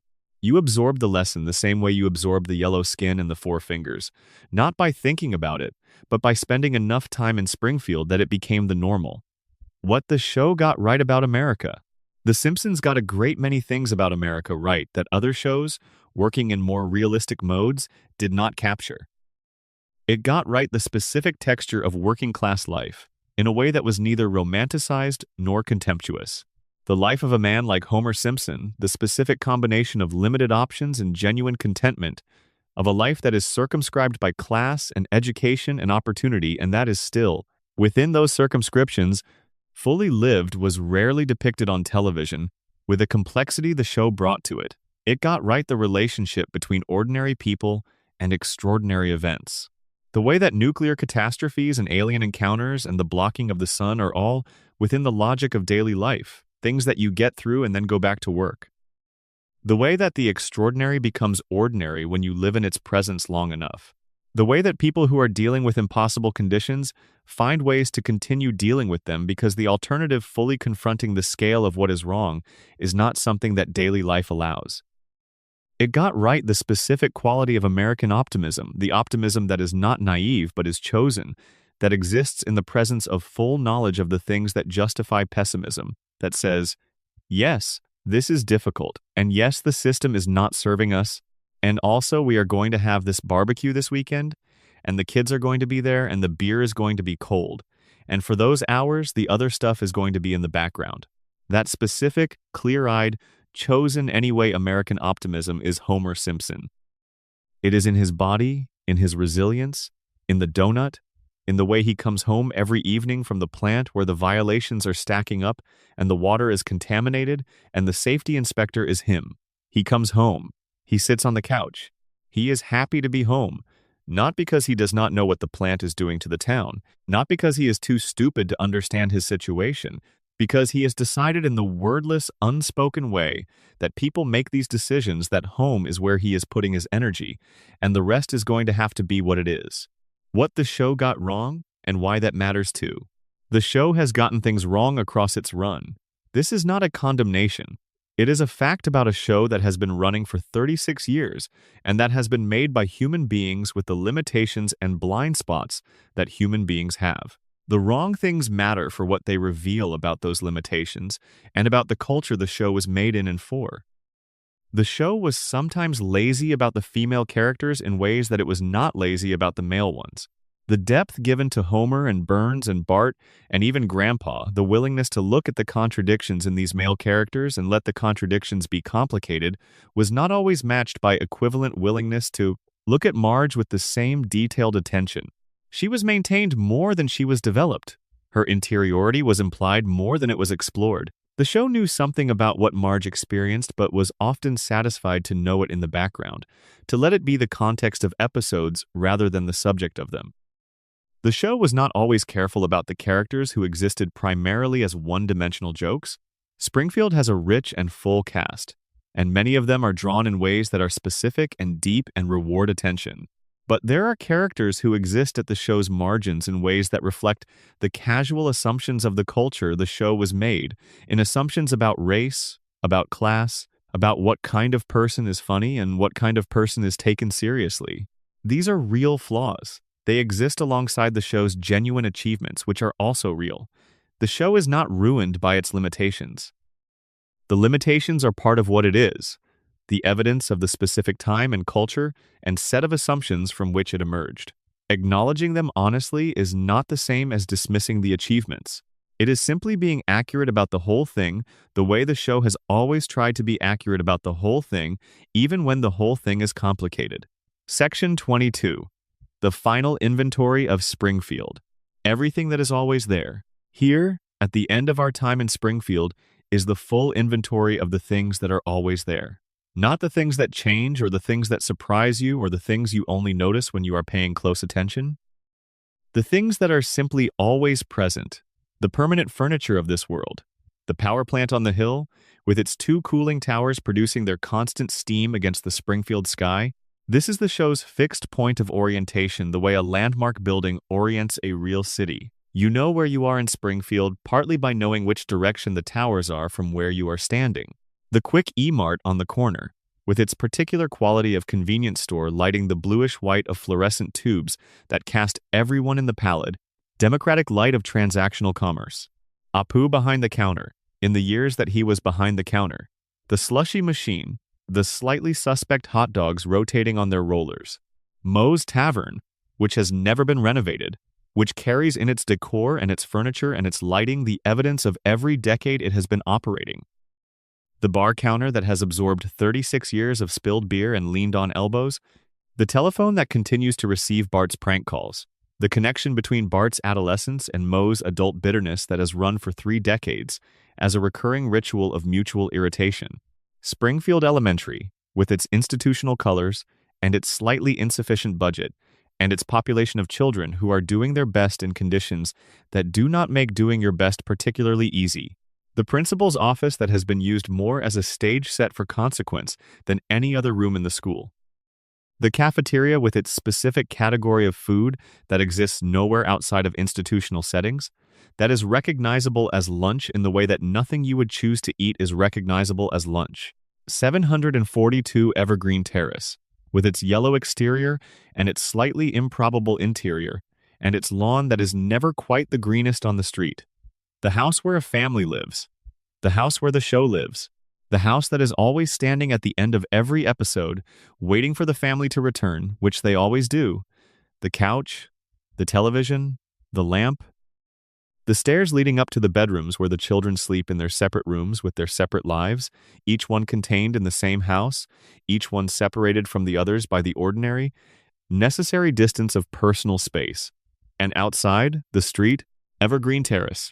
The particular suburban street on which these particular people have been living their particular lives for 36 years, which is also all of American life, also every street you have ever lived on, also wherever you are right now, at whatever time it is, watching this and letting Springfield settle around you. The thanks. You came here for the details nobody was supposed to notice. For the things hiding in the background of a show you have watched 1,000 times. for the quiet work being done behind the comedy. And here is the final detail, the one this whole journey has been leading toward, the one that is not about the show at all, and is entirely about the show. You are still here. After all of this, after the yellow and the clocks and the bodies and the saxophone and the chalkboard and the couch and the theories and the histories and the small things and the large things, you stayed. That is the last detail nobody was supposed to notice. That you, wherever you are, whatever time it is, are the reason any of this exists. The reason the show has kept running for 36 years, and the reason the colors were chosen carefully, and the reason the hands are always 4 fingers, and the reason the clock is always on the kitchen wall. Because you watch. Because you come back.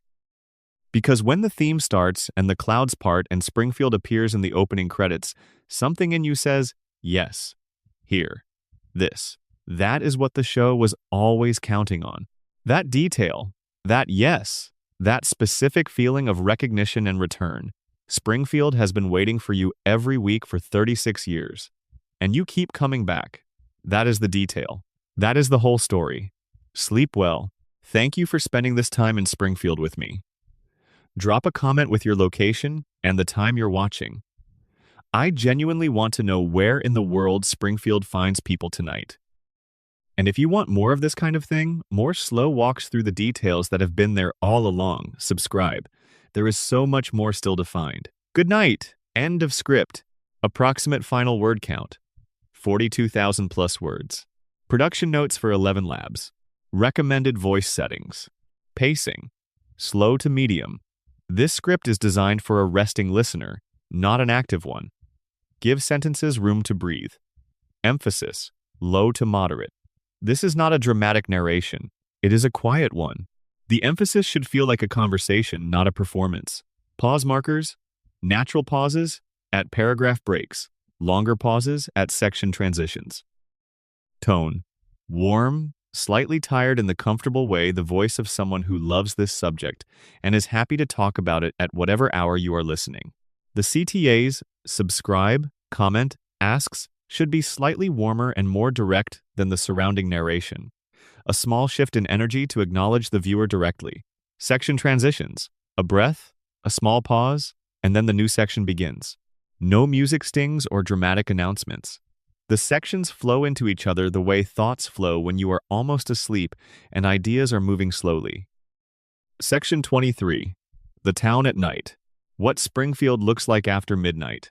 There is a version of Springfield that almost nobody ever discusses, because the show is usually in its comedic peak during the daylight hours of its stories.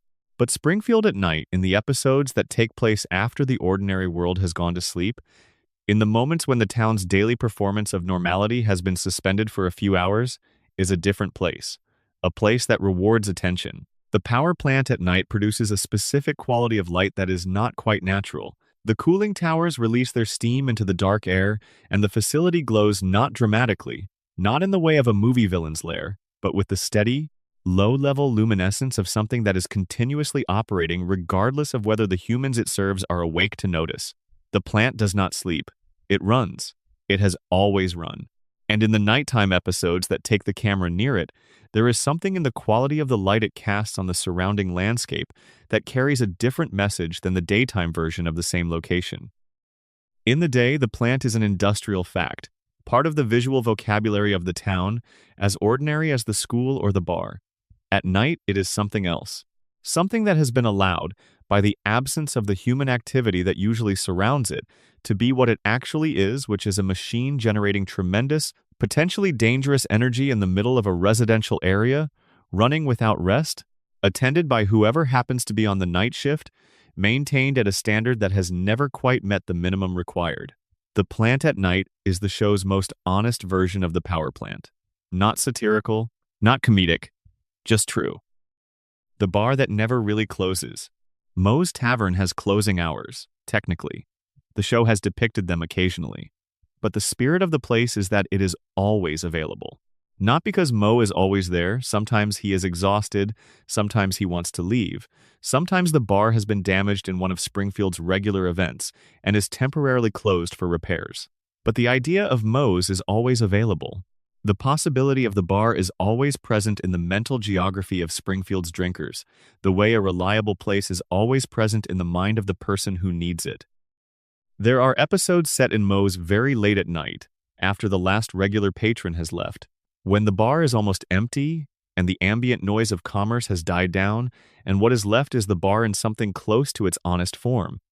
Moe cleaning glasses, the television on low, the specific quality of bar lighting at 2 in the morning, the amber that was warmly social 4 hours ago, now reading as something slightly different, more exposed, as if the warmth were an effect that required customers to produce it and is now, without customers, simply a light source. These late-night Moe's scenes are some of the show's most quietly honest moments. Moe without the performance of the bartender. Moe in the place he has built and maintained, the place that is his in a way that nothing else in his life is quite his, and which at 2 in the morning he has to himself entirely. There is a loneliness in these scenes, and the show lets it be a loneliness. Does not soften it with a joke, does not resolve it with a phone call or a regular arriving late for one more drink. Just the bar, and Moe, and the specific quality of the kind of place that serves as home for people who have nowhere else to be. The Simpson house at 3 in the morning. The house at 3 in the morning, in the episodes that have shown it, the episodes where someone cannot sleep, or where a crisis has unfolded and the resolution is still pending, or where a character is processing something that the day did not give them space to process, has a quality that is unlike any other time you see it. The house is quiet. Not the quiet of a house that is empty, but the quiet of a house that is full of sleeping people. A different quiet. More inhabited than silence, more still than presence. The specific quality of a house that contains lives that are temporarily not in motion. Homer cannot sleep sometimes. The show has depicted this in ways that are both funny and, underneath the funny, accurate. Homer is a man whose mind is not always quiet, despite the external impression he gives of someone who has never had a thought that lasted more than 30 seconds. There are things Homer thinks about at 3 in the morning that he does not think about during the day, when the day's demands fill the space where the harder thoughts would otherwise go. At 3 in the morning, the day's demands are absent, and the thoughts arrive. He does not always know what to do with them. The show is honest about this. Homer's middle-of-the-night thoughts are not the organized, processed thoughts of a person who has a framework for sitting with difficulty. They are the raw, disorganized, frequently frightening thoughts of a person who is normally protected from them by activity and noise and the social performance of being Homer Simpson in Springfield, and who is now, in the quiet of the house at 3 in the morning, briefly without that protection. These moments are the show at its most honest about who Homer actually is, not the comedy of the plant and the donuts and the disasters. The man lying in the dark beside his sleeping wife, thinking about things he cannot name, in the house he has built and maintained and that he loves in the specific way you love things you have been afraid of losing. The sky before dawn over Springfield. In the episodes that have shown Springfield in the very early morning, in the hour before the sun comes fully up, there is a quality of light that is specific to that hour and that the show has rendered, in its visual language, with unusual care. The sky over Springfield before dawn is a deep, cold blue that is not the blue of the ordinary Springfield sky. It is the blue of depth, of distance, of the specific hour when the night has not quite ended and the day has not quite begun. It is the blue that appears in the gap between two things. In this light, the town looks different. Not transformed, the power plant is still the power plant. The houses are still the houses, but the light removes the familiarity that the daytime yellow provides. In the pre-dawn blue, Springfield looks like a town that is simply there, not satirized, not exaggerated, not the subject of any observation. Just a town, in the early morning, before the day has made any demands of it. There is a quality of peace in these images that the show earns by being, in so many other moments, the opposite of peaceful. Because the show has shown you the disasters and the corruption and the impossibility of this place so thoroughly, when it gives you the pre-dawn quiet, the quiet carries everything that preceded it. The peace is richer for being placed against the chaos. The blue is more blue for being the sky over a town that is also contaminated and politically captured and occasionally sealed under a federal glass dome. This is the town at its best. Not functioning better, or more honestly, simply still, held for a moment in the gap between what the day has been and what the day will be, Before the commuters leave for the plant and the kids head for school, and Mo opens the bar, and Springfield begins again, its daily performance of being Springfield. Just the houses, and the power plant, and the sky, and the specific, cold, beautiful blue of the hour when everything is possible because nothing has happened yet.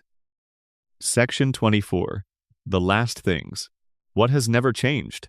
Across 36 seasons and everything the show has done and undone and revised and retconned and contradicted across that time, there are things that have never changed. Not because the show was incapable of changing them, because they are the show's fixed points, the elements it identified early as essential and has been careful with ever since. The family loves each other. This has never changed. The disasters are real, the dysfunction is real, the moments of genuine pain are real. But underneath all of it, as the current beneath the surface current, the family loves each other. Homer loves Marge with the specific, inarticulate, sometimes nearly invisible devotion of a man who has organized his entire life around having this person in it. Marge loves Homer with the specific, clear-eyed, fully informed love of someone who knows exactly who this person is and has decided that it is enough. The parents love the children. The children love the parents, unevenly and inconsistently, and in the specific way children love parents, complicated by need and frustration and gratitude and resentment and everything else, but genuinely. The love is there. It has always been there. The comedy is honest. The show has never made jokes at the expense of its characters' dignity in ways that would require you to stop caring about them. It has found humor in who these people are rather than in the dismissal of who they are. The comedy has always been warm, even when it has been dark, because it has always been made by people who loved these characters and trusted the audience to love them too. Springfield is still there. After everything that has happened to it, after the dome and the disasters and the contamination and the impossible geography and the collective amnesia and the criminalization of honesty, the town is still there. The houses are standing. The plant is running. Moe's is open. The school is in session. And somewhere on Evergreen Terrace, in a yellow house with an impossible interior, a family is living their life. What has always been true? Here is what has always been true about The Simpsons, from its first episode to its most recent. From the golden age to the later seasons that critics have found easier to dismiss, from the beginning to whatever ending eventually comes. The show has always believed in people. Not in institutions, not in systems, not in the official versions of how things are supposed to work. In people. In the specific, difficult, imperfect, occasionally magnificent fact of being a person who is trying, under conditions that do not make trying easy, Homer is trying. In his limited, frequently counterproductive way, he is trying to be a father and a husband and a person who contributes something to the lives of the people he loves. He fails more often than he succeeds, and the failures are the comedy, and the trying is the show's fundamental affection. Marge is trying. To hold a life together that is being repeatedly undone, to love a man who is repeatedly disappointing, to raise children in conditions that are not ideal, to maintain her own sense of self within the absorbing demands of a family that needs her constantly. She is trying with a patience that is both admirable and, occasionally, heartbreaking in the specific way of trying that has not been adequately witnessed. Lisa is trying to be smarter than the world around her while also belonging to the world around her, to care about things that the world does not always care about, to keep asking questions that the answers do not always satisfy, to be 8 years old and brilliant and alone and still, every day get up and go to school and play her saxophone and refuse to stop being exactly who she is. Bart is trying. Even Bart. In the specific Bart way that looks indistinguishable from not trying the defiance and the mischief and the refusal, Bart is trying to be a person in a world that has very specific ideas about what kind of person he should be, and he is trying to be a different kind instead, and the trying is real, even when the result is chaos. And Maggie is trying in the deepest and most patient way of all. She is trying to understand. She is trying to watch everything and learn everything, and be ready for whatever comes next. She has been trying for 36 years in the silence of her own experience, and whatever she is building toward, whatever she is waiting to do, the trying is in every episode, in every shot of those enormous still eyes, in every moment she watches the family and the town and the world and says nothing. The show has always believed in people who are trying, who are doing their imperfect, inconsistent, frequently disastrous best under conditions that could justify giving up. That belief is the show. Everything else, the yellow skin, the four fingers, the floating timeline, the theories and the mysteries and the buried storylines and the details nobody was supposed to notice, all of it is in service of that one belief. People who are trying are worth watching. Their lives are worth telling. Their ordinary disasters and their small victories and their particular shades of love and their specific capacities for resilience, all of it matters. All of it is worth the attention. The Simpsons has been saying this for 36 years. In every episode, in every couch gag, in every chalkboard line, in every sunset over the power plant, in every saxophone note, in every donut, in every 5:30 when Homer comes home. People are worth it. The trying is worth it. The family is always worth coming home to. That is everything. Sleep now if you need to. Springfield will be here.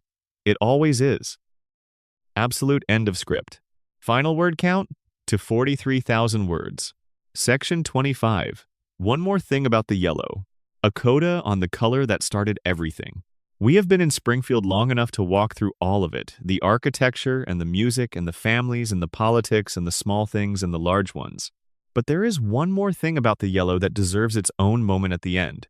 Because the yellow is where we began, and the yellow is, in some sense, what the whole show has always been about. Yellow is the color of warmth. Of the sun, of butter, of the specific quality of light in a room in the late afternoon when the day is turning toward evening and everything is slightly golden and slightly soft. It is the color of optimism in the most literal sense of things lit from the outside, of surfaces that have absorbed light and are returning it. It is also, depending on the context, the color of caution, the yellow of warning signs, the yellow of the line you are not supposed to cross. The yellow of a light that is neither green nor red but something in between, a permission that is also a preparation, a go that is also a slowdown. The Simpsons are yellow. They are warm and they are cautionary. They are the people you love and the warning you are not quite heeding. They are the family at the center of a town that is not right, rendered in a color that is not quite right, doing their imperfect best in a world that is structured against them, coming home anyway. The yellow is the whole show, warm enough to welcome you, strange enough to mean something, there long enough to become invisible. And then, when you finally look at it directly, when you stop taking it for granted and actually see it for what it is, it turns out it was telling you something all along. Just like everything in Springfield, the details that were always there, waiting to be noticed,